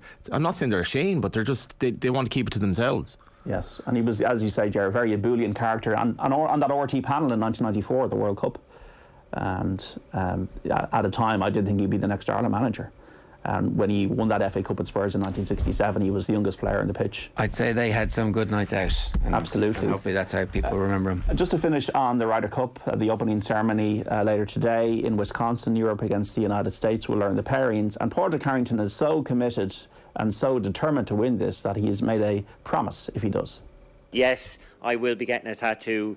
If my team produce a winning week, I will be getting a tattoo to mark the occasion, and very comfortable that they only asked that much of me, because I would have given more. The last person in the world I would have expected to get a tattoo would be Padraig Harrington. Thomas Bjorn kind of shamed him into it. Yeah. JD, a tattoo, man? Yeah. Do you have any? Me? Yeah. No, not in a million years. Not in a million years. I wouldn't scar my body in that way, because I can just imagine you put "I love Mum" on your arm, and then when you're 80, it'd look absolutely ridiculous. All right. On that note, wouldn't be cool either, would it? Good stuff. Thanks very much for that. It's 8:58 this morning. It's time for us to turn our attention to potentially the biggest 3 or 4 weeks in Gaelic football. Like, what is coming down the tracks is a decision on how we manage and run the sport. Essentially, and we know it's not forever, but all of these decisions that have been made have had far-reaching consequences. The qualifiers came in and then nothing really essentially changed for 20 years. So we could well be looking at the next 20 years of Gaelic football. To give us a perspective on this, I'm delighted to say Tony McEntee, the Sligo manager, is with us. Tony, good morning to you. How are you? Good morning. Thank you. I'm very good, thank you. So we've been chatting about this in the office over the last few days, and it's hard to overstate how important the debate is about the structures, because if we get this wrong, it could be a long time before we're allowed to have the conversation properly again. But if we get it right, it feels to me like Gaelic football is primed to be a massive breakout sport where literally every county believes they have an opportunity of winning meaningful games 4 or 5 times a year. And all of a sudden, every kid growing up who plays Gaelic football is given the opportunity to dream. Yeah, it does seem like that, doesn't it? But I suppose there is a challenge initially, and that challenge is the amount of conversations that's currently happening in respect to this structure. And with this meeting coming up now in 3 or 4 weeks, there is a concern, or well, whenever this meeting is in November, there is a concern here that there hasn't been enough discussion and debate about it. And the outcome here might actually be to remain on the status quo, because we haven't had the chance to discuss things. because that unknown piece, the uncertainty piece, the piece around the trying to pacify the concerns of the provincial councils, as an example, that's something that has to be discussed, and they have to be brought along this journey with you and I and everybody else for that matter, or else what's going to happen is when it comes to the central meeting, that there'll be no change, because they'll be afraid of change and they'll not know what change means, and as a result we will be in that stalemate whereby you saw at the start of this year, as an example, like the first 4 or 5 games was all 20-point defeats, and that's not something that we need going forward in our game. It's essentially 4 weeks. That's when Congress is going to be, and there's certainly from the GAA journalists who would know these things and who would kind of be talking to the people who are going to vote, there is concern that neither of the proposals will pass, and so therefore we'll automatically fall back to either the Super 8s or even what predates the Super 8s, which was just the straight qualifiers. I think there's a concern about the Super 8s not fitting in the new split season calendar, so we could just end up with essentially straight knockout with qualifiers again. What difference would that make to a county like Sligo, for example, Tony? We saw the impact this year, didn't we? So we trained this year. Yes, a disruptive year when the thing started, but we trained this year for a game against Mayo, and we got beat by 23 points against Mayo, and our season's over in a flash. And that season was a season where we had 4 games in advance of that. So for players in Sligo, for the players in Down, for the players in Clare, for all those teams that got hammered in that first weekend, what does it all mean? Like what does it all mean when you're asking them to come back now in October, November, December and start a year football again, to turn around again in next June? We were out in June. Before June was over, Sligo's championship was over this year. And the biggest problem with this, apart from the obvious issue in relation to player morale and things like that, is that the good teams continue on, and the good teams get the chance to get better, and the good teams get more training in, and the good teams get more like-minded or competitive competition as the year goes on. So the good teams just get better and better and better, and the teams that's trying to catch up just simply don't have the chance. So should this structure remain for the next number of years, because we can't, because the councils in particular can't get over their financial concerns, this will have huge impact for players in Sligo and elsewhere. And if I look at it practically for me as a Sligo manager, right now I'm going to the games in Sligo, and the whole management team is. We're trying to get all the games in. We've been to most of the league matches, we've been at most of the championship matches, and very soon now we'll be asking players to come in and join the Sligo panel, and they're going to ask that question: for what, Tony? We're going to get 4 games next year, and they're going to put in 6 months hard work.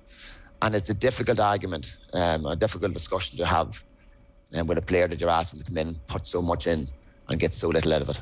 What would you like to see? I'd love to see just me personally, and we did a I'm not sure if a poll is the right word for it, but we had a discussion with the players, and it wasn't unanimous by any means, but the majority of them thought that the option to go for the provincial championships as an early season option, and then followed into a group stage All-Ireland series, was the preferred option, for many reasons, but principally because the provinces still happen. It maybe doesn't have the same status as it did before, but particularly because we got a number of games against competitive teams, and we had a chance to win our province, to compete in the All-Ireland series, and to progress properly as a team over a period of time.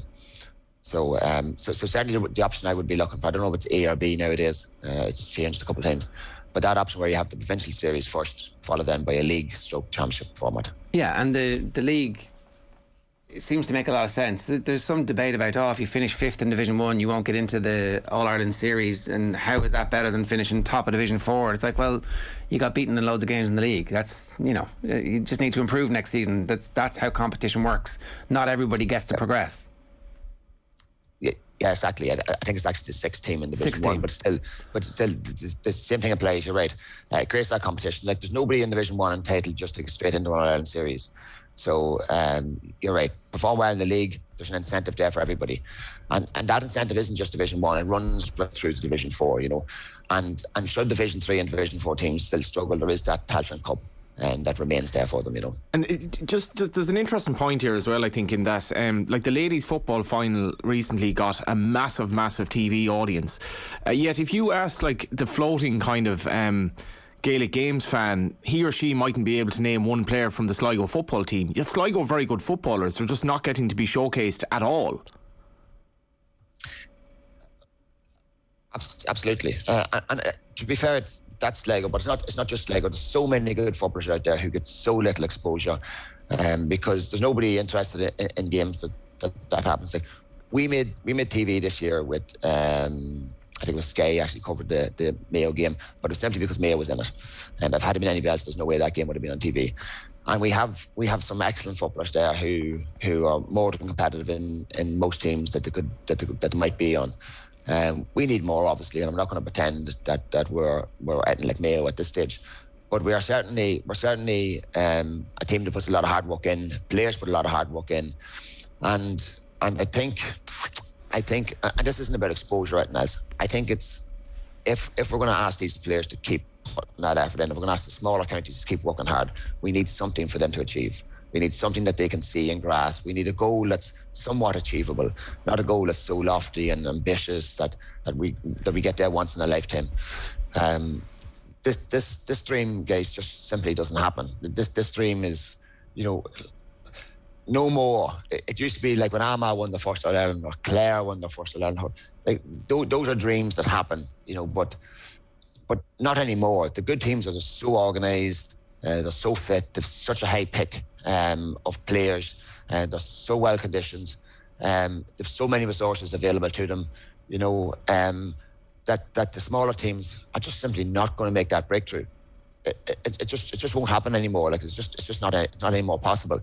So in order for us to progress as Sligo and the rest of these teams that we're talking about, we need to do it bit by bit over a number of years. And if we're going to do that, then we need to be competitive over a number of years, or at least we need to have the chance of being competitive over a number of years, so that these players can keep putting that effort in. And I think in the case of the GAA themselves, and I know they're working on this. They're working on a financial model that will offset the provincial finances that the provincial counties get for the different championships. The GAA is looking at a financial model, I understand, for that will send money back to the provinces that more than offset the loss that they will have by losing the priority of the provincial championships.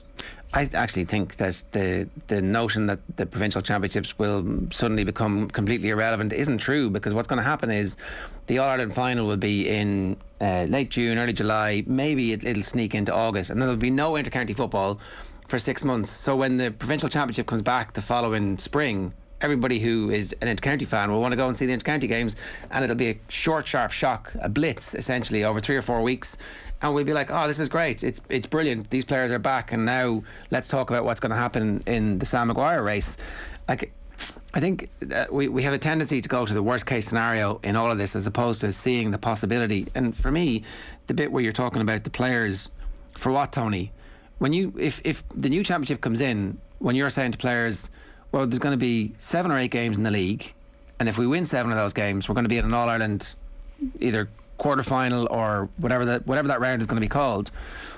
Like, it'll be the first tangible sign of progress that we've been able to stand over since we won a Connacht title 15 years ago.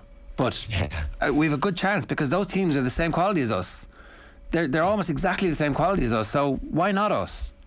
Yeah, and the beauty of that particular model, where the provincial championship comes first, you still have the opportunity of playing against Mayo and Galway in this case.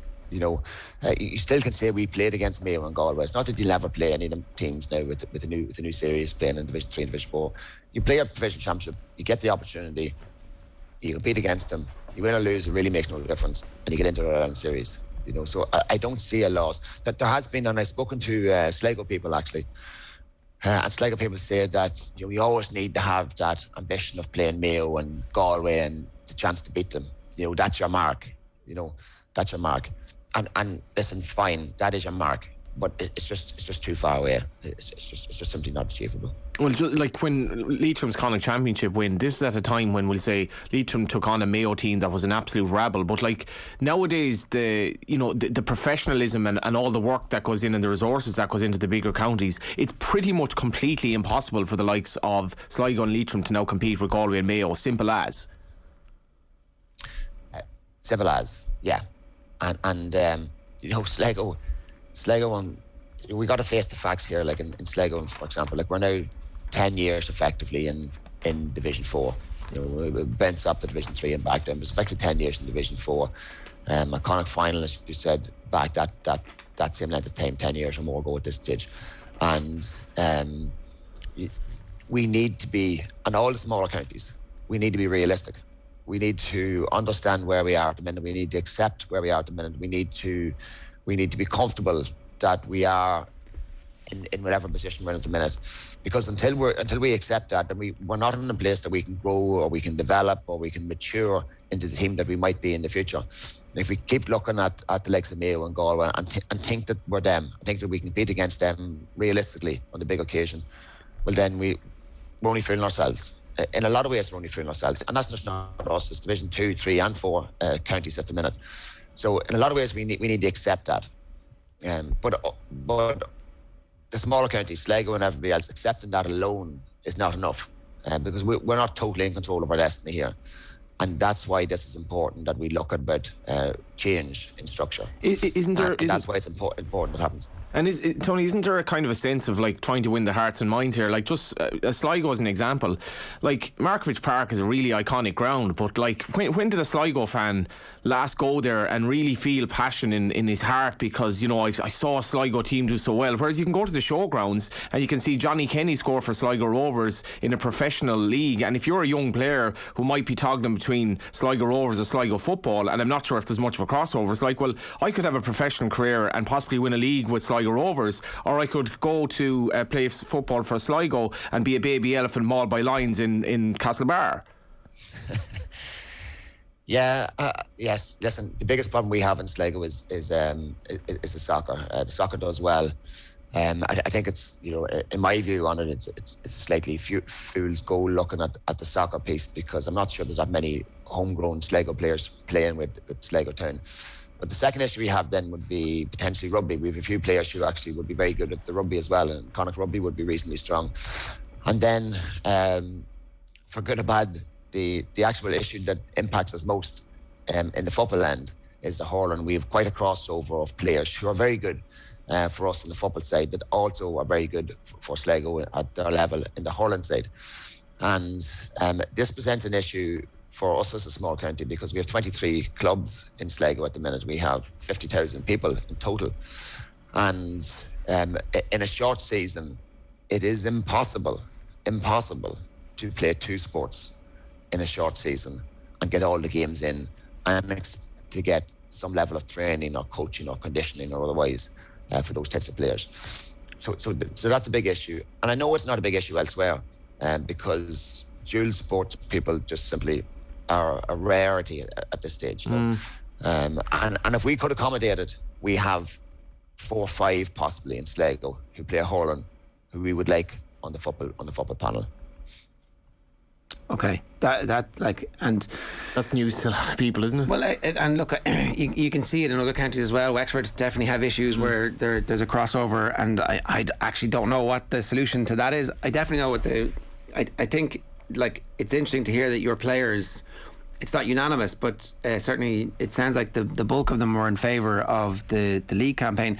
Are you guys? Do you feel like this next month is important for you to have your voice heard, for the players to have their voice heard, to tell the administrators what's on the line here is like hundreds and hundreds of young inter-county players from counties in divisions 2, 3 and 4 just walking away from the game, because what's the point? Yes, now listen, I believe from conversations with the county board that the county board are very much supportive of this. The county board in Sligo, at least, are very progressive. They want improvement in Sligo. They want improvement in Connacht, actually. So they're very progressive towards change, and they understand that change in this case means disrupting the provincial councils.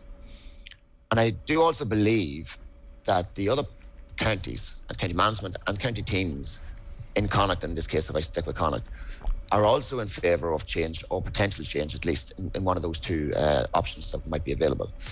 The difficulty though arises that the provincials are the ones that don't want change, or potentially don't want change.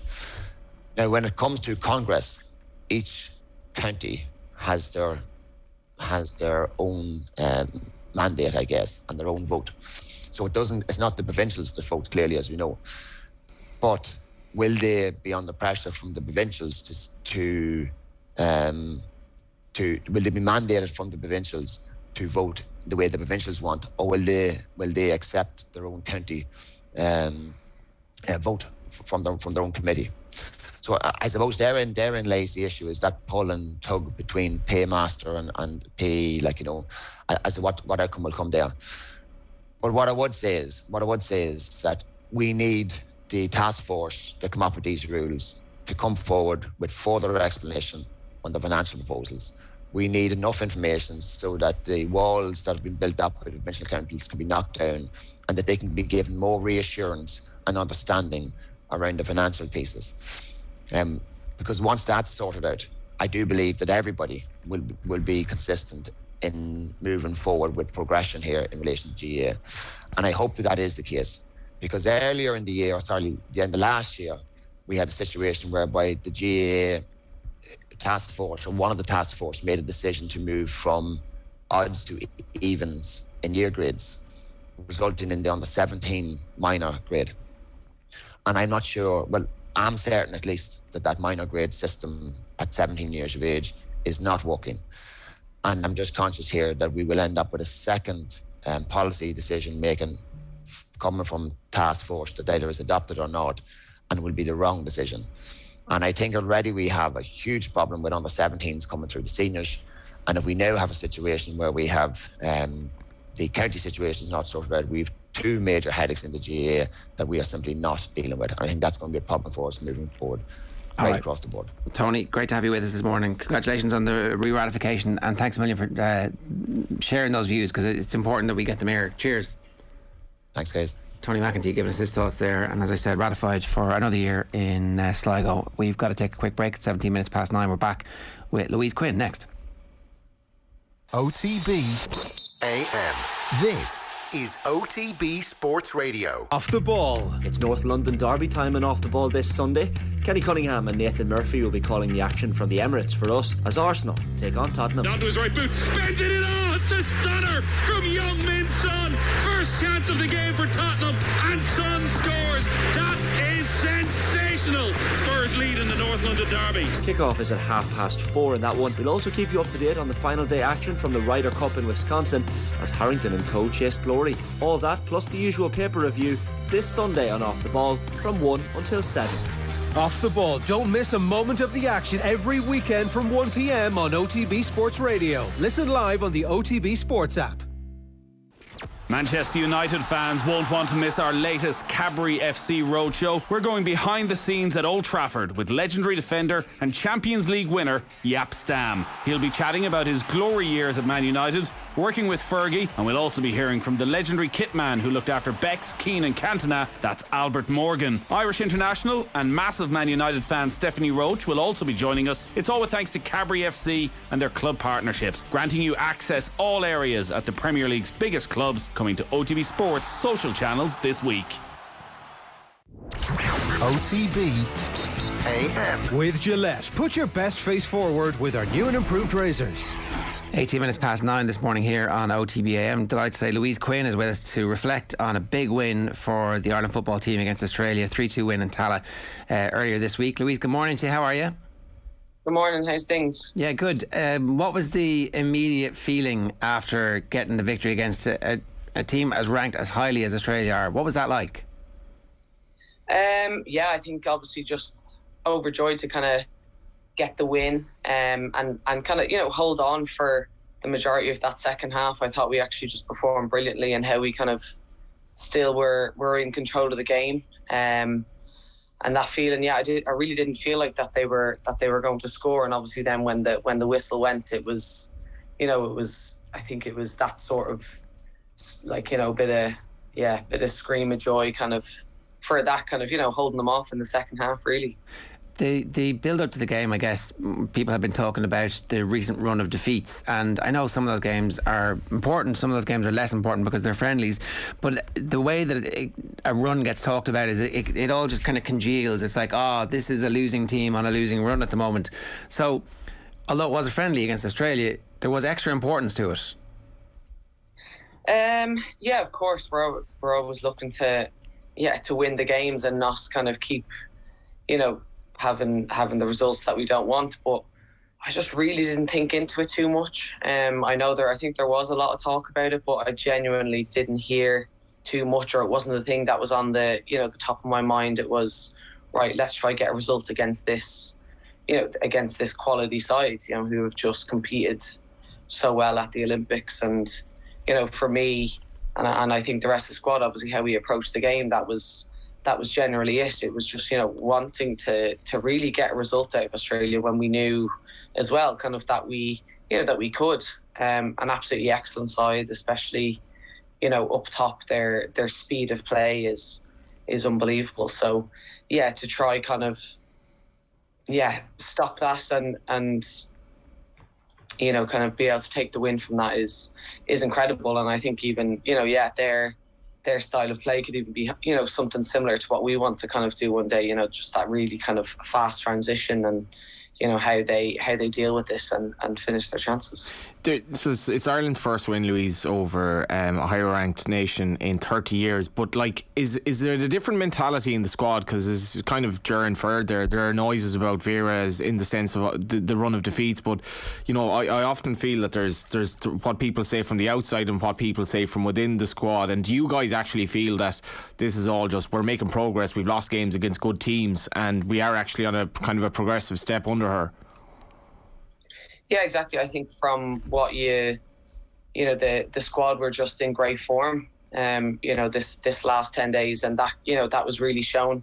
It was something where we had a difficult summer in Iceland, and those couple of games. So coming into camp in Ireland, and as well the staff obviously working extremely hard to thankfully be able to change the game against Georgia. Because of COVID restrictions. It just shows kind of everywhere that, that every squad member in here, from staff to player, kind of fights for each other. So it just started the week off, really well. And then obviously just concentrating on Australia was our target. And just everything just came together, really, really nicely. And I think that kind of, it really kind of set the mood for the camp. We know that confidence in sport it's fragile, but when it's there, it kind of infuses into a team really quickly, and they start taking risks and they start trying things, and partnerships build. Is this one result enough to get that into the team? Because obviously the campaign starts with an absolute bang against the best two teams next month. You're a month away from playing the two best teams in the group, and if those results go the way the one against Australia did, then geez, the world's your oyster. You can do anything at this stage. Yeah, hopefully, of course, we're going to take confidence from it. We enjoyed the victory, and we have to do that. But then it is about analysing it, seeing what we can actually again do better on it, and then I suppose then kind of technically comparing it a little bit to how the Swedes play. But as you said, it's that confidence, and that's something that maybe at times that we lacked. But obviously now playing some of these bigger nations now for the last while, it kind of just goes to show that we can get results off them. I know obviously, again, as you said, the previous weren't, but they were close games, and sometimes even though we underperformed, they were still relatively close, some of them. We definitely still needed those performances. So that's kind of it, that consistency of performance, and that consistency of believing in ourselves and having that confidence. And so this was one of these big moments, hopefully, that we have to build off. That we kind of have, we have no choice which way we want to take it forward here. We kind of have to be able to build off that, because we know we're capable of doing it. Or kind of sit back and just enjoy that victory for what it was. But no, it's about trying to push forward and keep going with it. Do you feel there's a real rapport building with the fans as well? I think there's talk that it might be actually sold out in Tala when you play Sweden and that. And obviously, like with all sports, you even talk as like some of the senior men's players that basically hadn't played in front of a crowd until maybe the Portugal game. Like, and a lot of you guys missed out on that as well. Like, but that rapport is probably starting to build now. Yeah, it was incredible walking back out to the noise again. It really and that was it. You know, I've played in front of now, a couple of crowds, but that was just something. It was so recognisable as well. It's kind of weird. You know exactly when it is. You know, if you're to play crowd noise, I'd know exactly what kind of the Irish crowd noise would be. So it really was something, something special. And you know, the fact that we were able to, be able to thank them again and you know, go over and have a few chats was just really, really special. As much for the fan, it was as special for us as it was for you guys fans. Are great for that. Like, you actually, it's not so much like the manager comes up and you clap them off the pitch, you're great. You actually go over and kind of converse with them after the game, take photos, and like, what does that do for a kid who like has her icons there in front of her? Yeah, we just love it. Like, we really and we've noticed that even more and more, especially in the last campaign when we had the crowd there.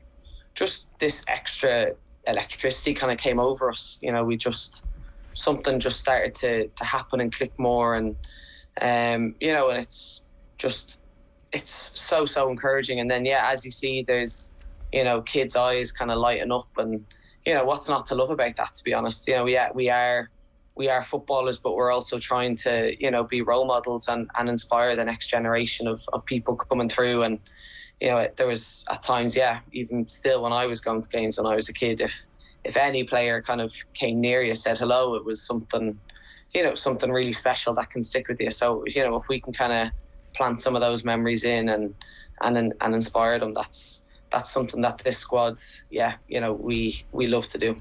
And then they're going to get to see you guys play on Saturday morning on Sky Sports, the Birmingham Everton game, and a huge Irish contingent involved in both sides in that one. So like, it rolls on. This is kind of, it's not like just once a year there's a big game and the stadium is full. It's kind of non-stop coverage for people who are into it now.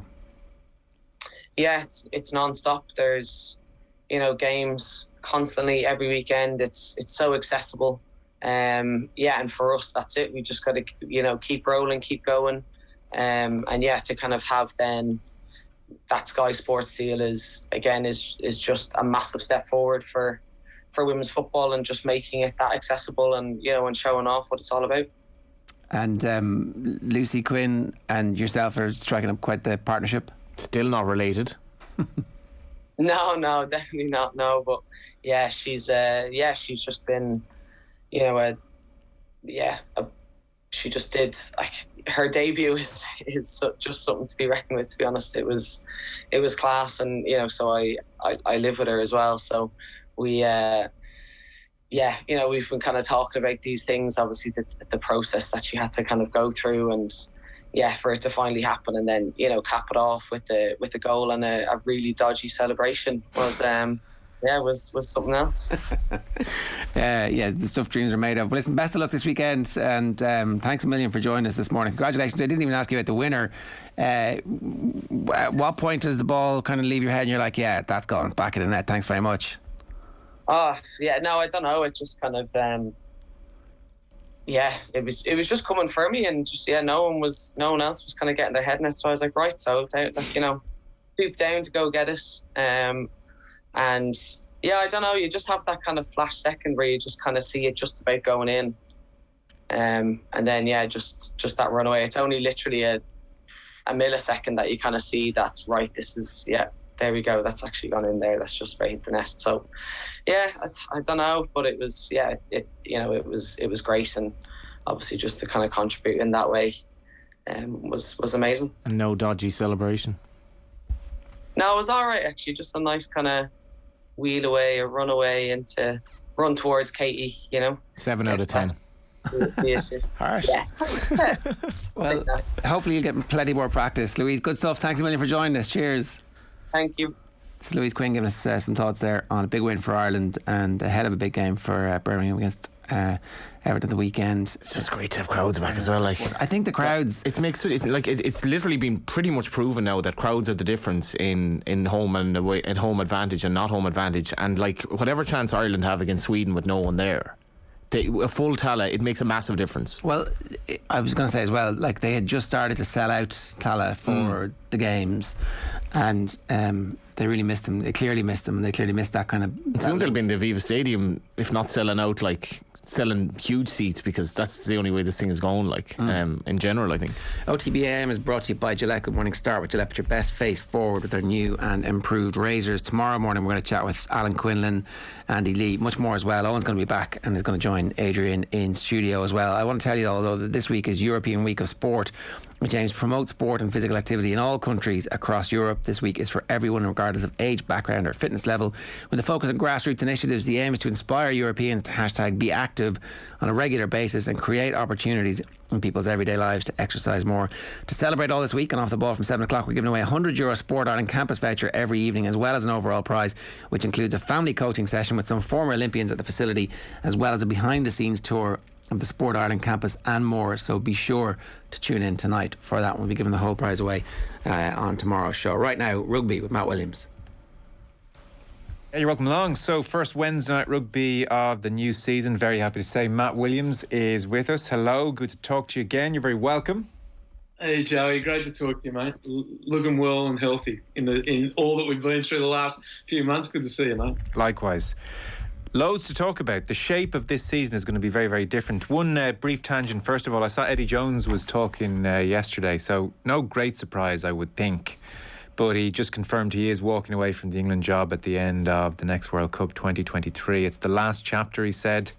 And a bit of a cull for senior players cut. George Ford out, the Vunipolas out, Jamie George out, Marcus Smith comes in, Sam Simmons last included in 2018, obviously on the Lions tour as well. This summer he's in, and the 10 debutants from the summer are retained. Owen Farrell very much included, and Jones was making the case for Farrell. He had COVID before the Six Nations. His team was in the Championship, Saracens he means, and then training sessions were never consistent. He didn't get high quality games, so he's backing Farrell to come good again. England, an interesting case. Like last year, if we call it almost the Saracens effect, the bottom fell out from the whole thing after they'd been in such good shape. What do you suspect we're going to get from England and Jones now in the build-up to the next World Cup? He's certainly talking a big game. Eddie knows his clientele, and the English media and the public, they love that sort of talk, whether it's cricket, whether it's cycling, whether it's swimming now. That's the football, that's what they love, and he's into it. But, you know, we've got to give Eddie a lot of credit. He's made 2 World Cup finals with 2 different countries, and his performance as coach of Japan was also excellent. Won a Super Rugby title. Like the guy's a winner. He knows what he's doing, and he's got a lot of experience. I suspect he's sending a lot of messages by culling the people he's culled. So coaches, the biggest way they can affect a squad is by the people they select. Not before you even say a word or get into an activity, who you physically choose is a big step. And to get rid of the Vunipola brothers is a big statement, saying that no one is above being discarded. I think England... Sorry, Joe, the other part of that is 2 years out from World Cups, Eddie smashes his teams. And he's done that for, right back to in 2001 before the Australian 2003 World Cup. When he took over, he really belted them. And he believes you get him into shape. You've got to have he's got the theory of it, each player has to get to a certain number of caps to have a successful World Cup, roughly 30. So he's bringing these young guys in. They might have 7 or 8 caps now through the summer. I know they're lower rate caps. And over the next year, they might get 15 or 20. So they're the bottom end of those guys. The reserves will still have around 20 or high teens if they're really going to be in the mix for the World Cup. Never discard Eddie Jones. I've coached against him. I've watched him for too many years. You discard him at your peril. And the other part, Joe, as I've always said to you, don't listen to a word the man says. Yeah. What he's saying is is a message to the media.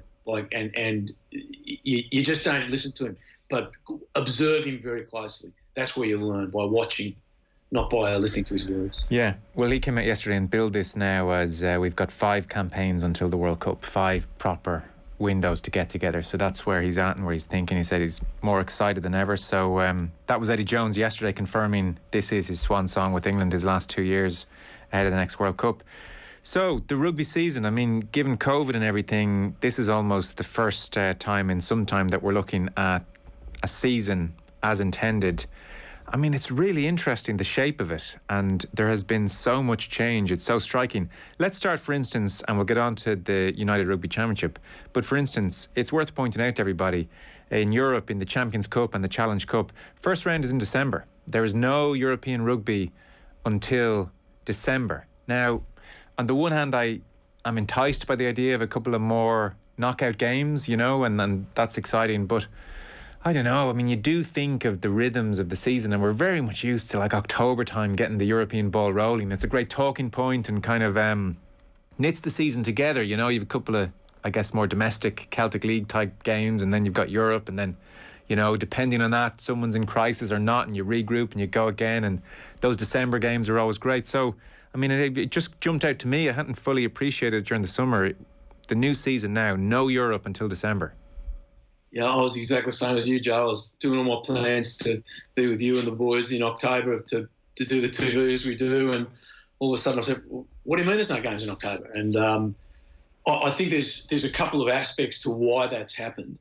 I think there's been pressure from the other competitions, the domestic competitions, be it the English Premiership, the new United Championship, and the top Caddos, top 14 in France, to say, look, give us a bit of a window where we can get some momentum, because it definitely chops into the other competitions and takes a lot of their steam. So this gives them a good few months without the glaring light of the other competition putting them in a shadow.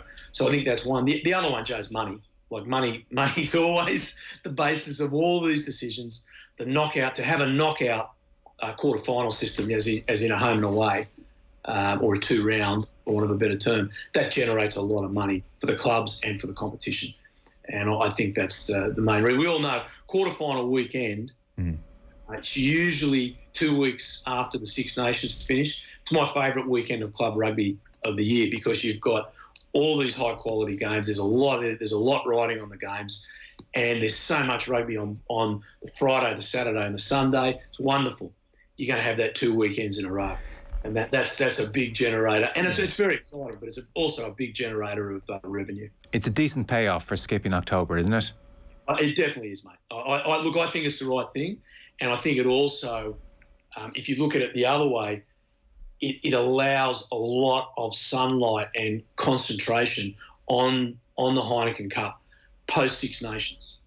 And it's really, okay, we've got two rounds of pool matches, but wow, we've got a great 6-7 weeks, 2 months of really top level rugby coming into the final. So it's it'll probably kick off. I just think, you know, probably usually about the 12th of April, maybe, you know, depending on the weekend, finishing on the 25th of May. So just over 2 months of really top quality. I think it's the best club rugby in the world at that stage of the game. It's absolutely super.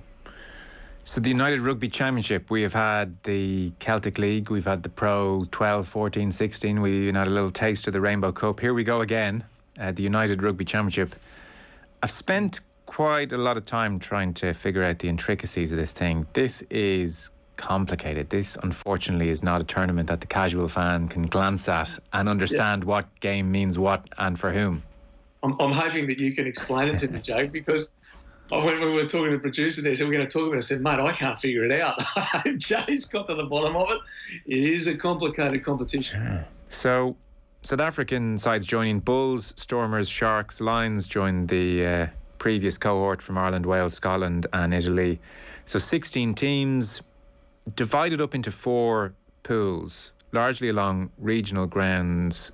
There'll be 6 Interpro games still, I guess, if you're kind of thinking in those terms, like how many Interpros are there? There still will be 6 per team, so 3 home and away, so that's very much preserved.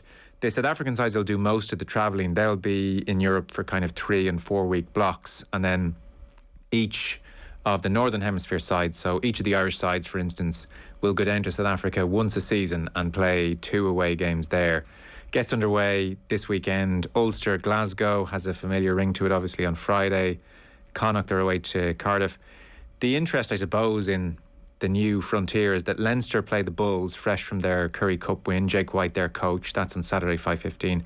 Munster play the Sharks, 7:35. They were beaten in the Currie Cup final. Like, one other point just to mention about all of this. So, like, top 8 in the table when it's put together will go through to the knockout stages sometime next spring. But just with European qualification, from next year, the South African sides do get into the Champions and Challenge Cups. This will be a bit trickier for all the Irish provinces to get into Europe now, because in effect, and we don't have to labour this point, Matt, because this will get far too into the weeds of tournament protocol, but if you're top of your regional group, you automatically go in. But then even if you finish top 8 in the pool, you mightn't necessarily get in. Top 8 in the overall table, you mightn't necessarily get in because one team from each of these 4 pools has to get in. Suffice to say, the Irish are at a slight disadvantage because they're all playing each other and they're amongst the better sides. But look, that's something we can figure out when we're getting closer to later in the year and things become a bit more apparent. I'm kind of hoping, because I'd say it's hard to follow everything I've just said there, I'm kind of hoping some things, someone explains a card game to you and you're like, I've no idea what the hell you're saying. And then after, you play a couple of hands, you're like, oh, okay, this makes sense. I'm just kind of hoping this starts to make sense somehow. Well, there's a couple of points in it, Joe. Like, it's when you have competitions spanning, 2 continents and the number of countries, it's complicated, especially with the number of teams. Like, when I was involved in Super Rugby, it was only 12 teams. You played everyone once. That was it. It was really easy, and we got great support. Once they expanded the competition and it got into pools and it got complicated, they lost the people and the numbers dropped. As in bums on seats at games. And that really can't happen here because the domestic competition, especially for Ireland, is so undervalued by the Irish people. We need them to value it more. And the Welsh, and to the Scots, we could probably say the same thing. The Welsh in particular don't put any value on it. Now, it just has to come up. Now, here's the other interesting thing. Those South African teams are top-line teams. The South African teams that came up before the Cheetahs and the Cat, well, they were not top line. They were lower division guys. They were development players. That's not going to be the case with these teams. Second part is you go down to play these guys and you go down to Natal and play at Shark Park. That's a great life experience. It is one of the best places in the world to play. You play at Ellis Park, Loftus Versfield, or you play down on the Cape. And I'm saying without COVID, when you can get out and go around, it's a wonderful country. And rugby is their lifeblood, but it is tough, hard rugby. And I can tell you, when Jake White brings a team into Dublin, they've got a game on their hands. These are big, hard, physical guys, and it's a really tough game of rugby. I loved playing the South Africans when I was coaching Super Rugby. It was absolutely brilliant. I think it's great for the Africans because they're getting euros and the exchange rate is brilliant. Money talks, mate. That's why they're there. And the Africans always said when they were in Super Rugby, it's not fair, we've got to go to Australia and New Zealand for a month and you only have to come here for 2 weeks. So we're going to a different competition. Lo and behold, they're doing exactly the same thing. They're going to Europe for a month and the other teams are coming down south for 2 weeks. So the reason all this is happening is money. And be it bums on seats, be it TV, be it sponsorship, it is all about money. But I think it has the potential to really reinvigorate this competition that has been mucked around with too much, as you put out, Joe, the number of names, the changes, sponsorship names. People get confused. When it's simple, people follow it and they get it, they'll go to it. If they don't, that's what makes the Heineken Cup so great. If they don't support it.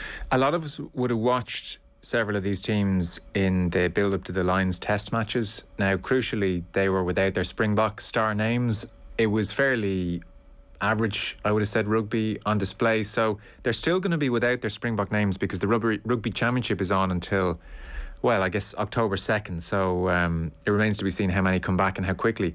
But say those sides, those South African sides, without their frontline Springboks, will they still be very competitive and putting it up to the likes of Leinster and Munster and giving us, 1-2 really good games a weekend is enough to hang a tournament on?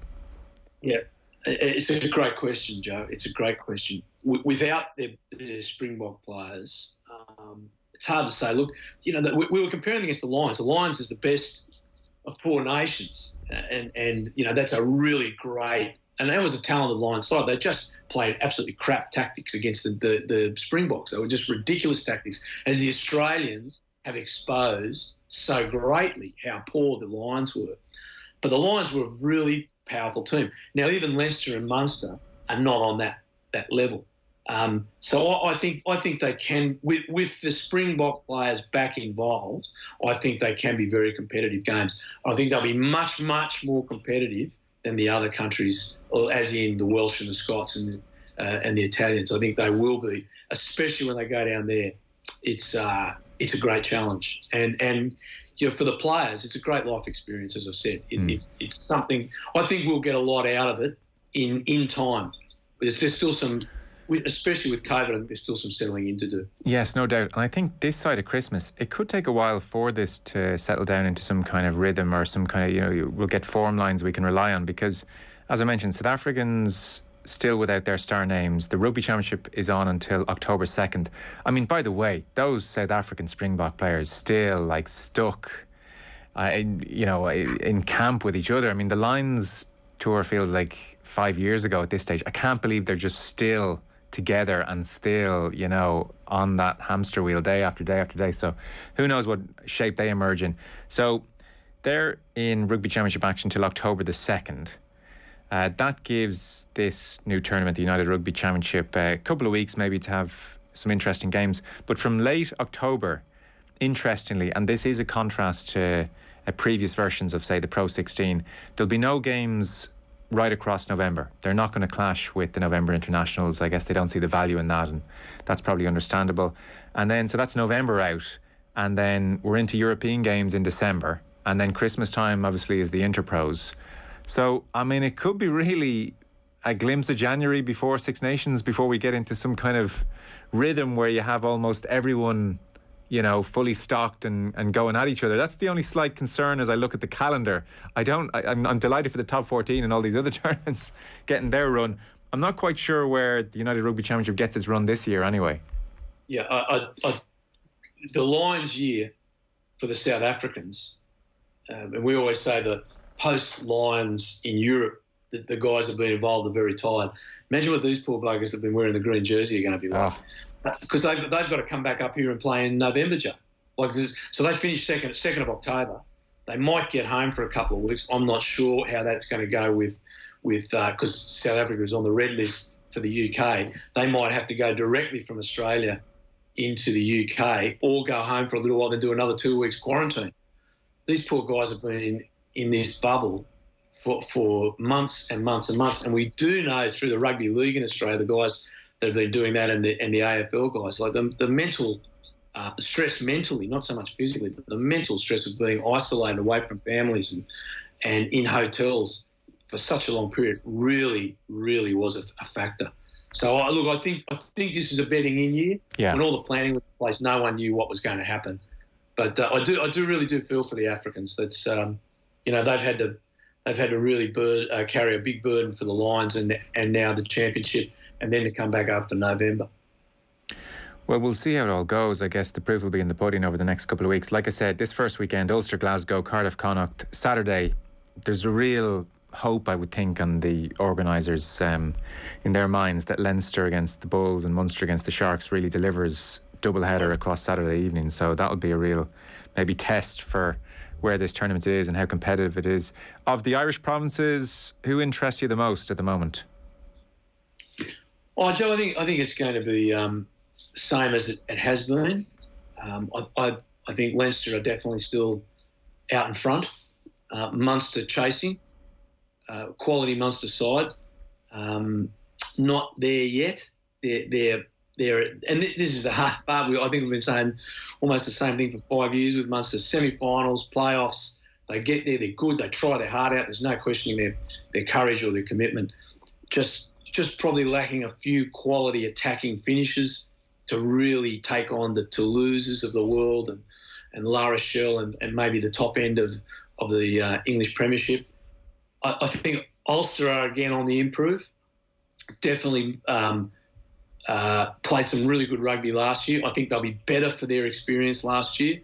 And Connacht, again, under Andy Friend, are playing great rugby. And it'll depend on how long Connacht can keep their best players on the field. What I think what affects Connacht more than anything else is their lack of depth. That they really give teams a good run for their money. And when they've got everyone on the field, they're highly competitive. 3 or 4 injuries and it drops away a little bit quickly. But Andy's done a great job there. So I think the Irish teams will be there when the whips are cracking. But again, you just can't go past Leinster with their structure, the people they've brought in. Michael Alatoa, a wonderful tight end prop from my club in Sydney. I played with. This is a terrible thing. I played with his dad, and Michael was my ball boy when we was coaching back there years ago. Michael and Alan Alatoa, the Australian tight end prop, and the captain of Samoa, were our ball boys. Not a bad couple of ball boys we had, but quality human beings, quality player, and I think they're going to be there or thereabouts again. I also think Munster will be improving. How much they improve again, I'm not sure. Yeah, because they're at that point where, as you said, they're getting to the latter stages. Like Johan van Gran was speaking this week, so he's headed into his... he's done 3.5 years, so this year will bring him up to 4.5 years, and he's reflecting on where they are. He said, we won 80% of our games last year. We won 10 out of 12 away, 13 at home. Disappointing thing was losing to Leinster in that final. And to be fair, like, their performance in that final made it a particularly sour loss, I think, for them. They just didn't show up. And then he said as well, we lost to Toulouse, the eventual champions in the Champions Cup. So if we can get back to that 80% mark, which if you look in world sport is a pretty good achievement, is what he said. And I mean, he's not wrong. They won 20 of 25 games. The problem is they're losing those crucial ones late on in the season. So that's Van Gran and that's Munster. And he was asked, about contract extensions, and he said he's not talking about that publicly yet in the media. Can Simon Zebo make a big difference towards the end of a championship when they need points? It was interesting he was left out of Andy Farrell's 5-0 man squad. Yes, yeah. I think Simon can. I mean, just knowing Simon, I'm a great fan. I'm a great supporter. I've watched him play, and I've really enjoyed the way his attitude to rugby and life. It's going to depend on his conditioning. I think Simon, at the end of his time at Racing, might have felt he was out of the team, but he certainly wasn't in the best shape I felt he could have been in. I think if he comes back and he really dedicates himself, he can force his way into the national squad. I think he'd be a brilliant bench player at this stage. He can cover so many positions, and he's got an X factor. And people love watching him play. I certainly do. Yeah, I just think if he can get himself mentally dedicated, I'm not suggesting in any way that he's not trying or anything like that. That's just not Simon. Simon gives 100% every time he walks on the field. But if he can get himself in a peak physical condition, especially when you're late in your career, that's so crucial. And I think he could force his way back. Yes is the answer to that. How would you characterise how Bazunu is going this season and how he's doing, and how the Portsmouth fans rate him or don't rate him? I presume they rate him. Oh, definitely. I think as everyone in Ireland sort of feels at the minute with Gavin Bazunu, he's quickly become a fan's favourite down at Fratton Park. He signed on loan in the summer, but missed the first couple of games of the season. He was a little bit short on match fitness. But since he's come into the team, it's been impossible to take him out. He's been excellent. I think so. Pompey have made 14 signings this summer, combinations of permanent deals and loans, and Gavin Bazunu is a very strong contender to be the favourite of the lot. As you mentioned there, with his distribution, he's quite a maverick goalkeeper when you watch him. He plays so high up. He plays like a fifth defender almost, pretty much level with the centre-backs. So, I mean, some of his passing, as you mentioned there, is exquisite. It really is. I think he's attempted 158 short passes in the league this season, and he's only not made one of them, which is quite bonkers, really. But not just that, he's made some great saves as well. And Pompey were fearful of the quality of it having goal this season, but those fears have quickly gone away. Yeah, because Jonty, I remember when he signed in the summer, and Danny Cowley at the time, the manager of Portsmouth, was talking about signing one of the top young goalkeepers in Europe. Now, I think the people who followed him in Ireland, they wouldn't be madly surprised by that comment, but I'm guessing, I don't know, were people in Portsmouth looking at that and going, well, steady on here, he can't be that good. Yeah, literally. I think especially because he'd had a spell at Rochdale last year where he conceded a lot of goals, he didn't keep any clean sheets, he lost his place at the back end of the season, and I think a lot of people saw those numbers and alarm bells rung for them, especially going from a team that had been relegated out of League One to a team that is trying to go up from League One. A lot of people were initially concerned, but having watched him and then obviously his heroics for Ireland earlier this month, those fears have really just gone away pretty quickly. I was at for the UEFA Cup game at Old Trafford a few years ago, Liverpool playing there, and every time Liverpool crossed the halfway line, I braced myself in case they scored, because you could feel, obviously in a big game like that, with a lot of emotions running high. And sure enough, when Coutinho scored just before half-time, I ducked down rather than jump up.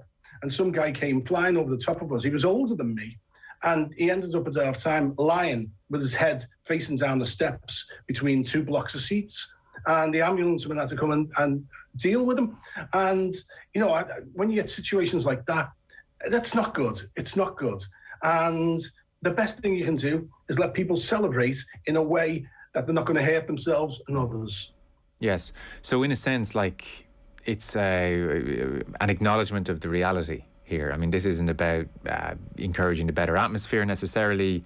Your point seems to be the scene you've just described is what's happening, so let's deal with it. Yeah, definitely. And I think anyone who cares about football fans and anyone who's campaigned on behalf of football fans would say safety is the primary reason. Now, if it improves atmosphere, all well and good. And, we know from almost every other walk of life, when people sing, they stand up. It's the best way to do it. So, and they do anyway at football matches.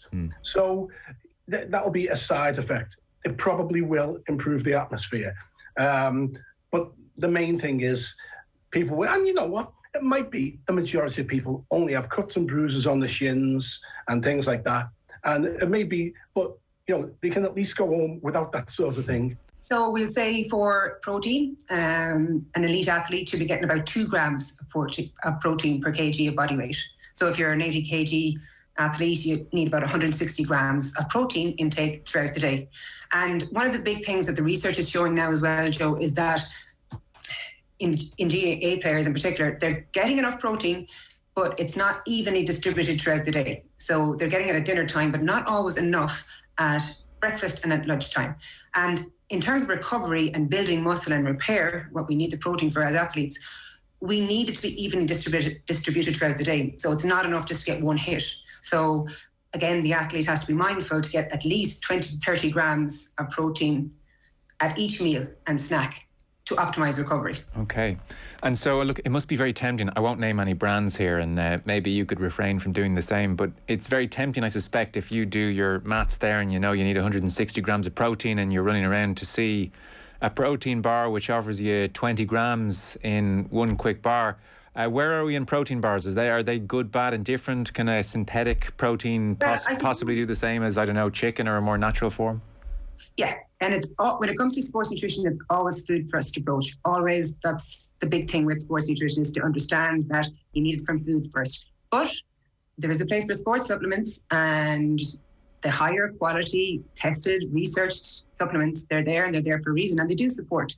And often, sometimes even for that reason, to fill a gap, that it's nearly more important to get the protein in to aid recovery than it is to do without. So if you're time poor, if you're rushing on occasion, nobody's perfect, the odd protein bar, as long as you don't see it as a health product as such, maybe more as a functional product, can be helpful. Same with whey protein, really researched. We're good in this country that we have great dairy products. So we know that it's coming generally from good places. But that's what we try and do as well as sports nutrition in this country, to make sure that athletes are getting advice from accredited, highly qualified individuals, as opposed to the local guy or girl just that they might meet in the gym giving them information. Can Simon Zebo make a big difference towards the end of a championship when they need points? It was interesting, he was left out of Andy Farrell's 5-0 man squad. Yes, yeah. I think Simon can. I think, just knowing Simon, I'm a great fan, I'm a great supporter. I've watched him play, and I've really enjoyed the way his attitude to rugby and life. It's going to depend on his conditioning. I think Simon at the end of his time at Racing might have felt he was out of the team, but he certainly wasn't in the best shape I felt he could have been in. I think if he comes back and he really dedicates himself, he can force his way into the national squad. I think he'd be a brilliant bench player at this stage. He can cover so many positions, and he's got an X factor. And people love watching him play. I certainly do. Yeah, I just think if he can get himself mentally dedicated, I'm not suggesting in any way that he's not trying or anything like that. That's just not Simon. Simon gives 100% every time he walks on the field. But if he can get himself in a peak physical condition, especially when you're late in your career, that's so crucial. And I think he could force his way back. Yes is the answer to that. I think the coach is under real pressure, and I agree with everything he said. He has won 80%. They've done brilliantly, but Munster is a province that demands trophies, and that is very unfair. It's very unfair on the coach, but I still think it's going to be a major factor this year for him, because if you go for 5 years, you win 80%, but you're not bringing home any silverware, they want it. And that could really be a big factor in his future down there. OTB AM. With Gillette, put your best face forward.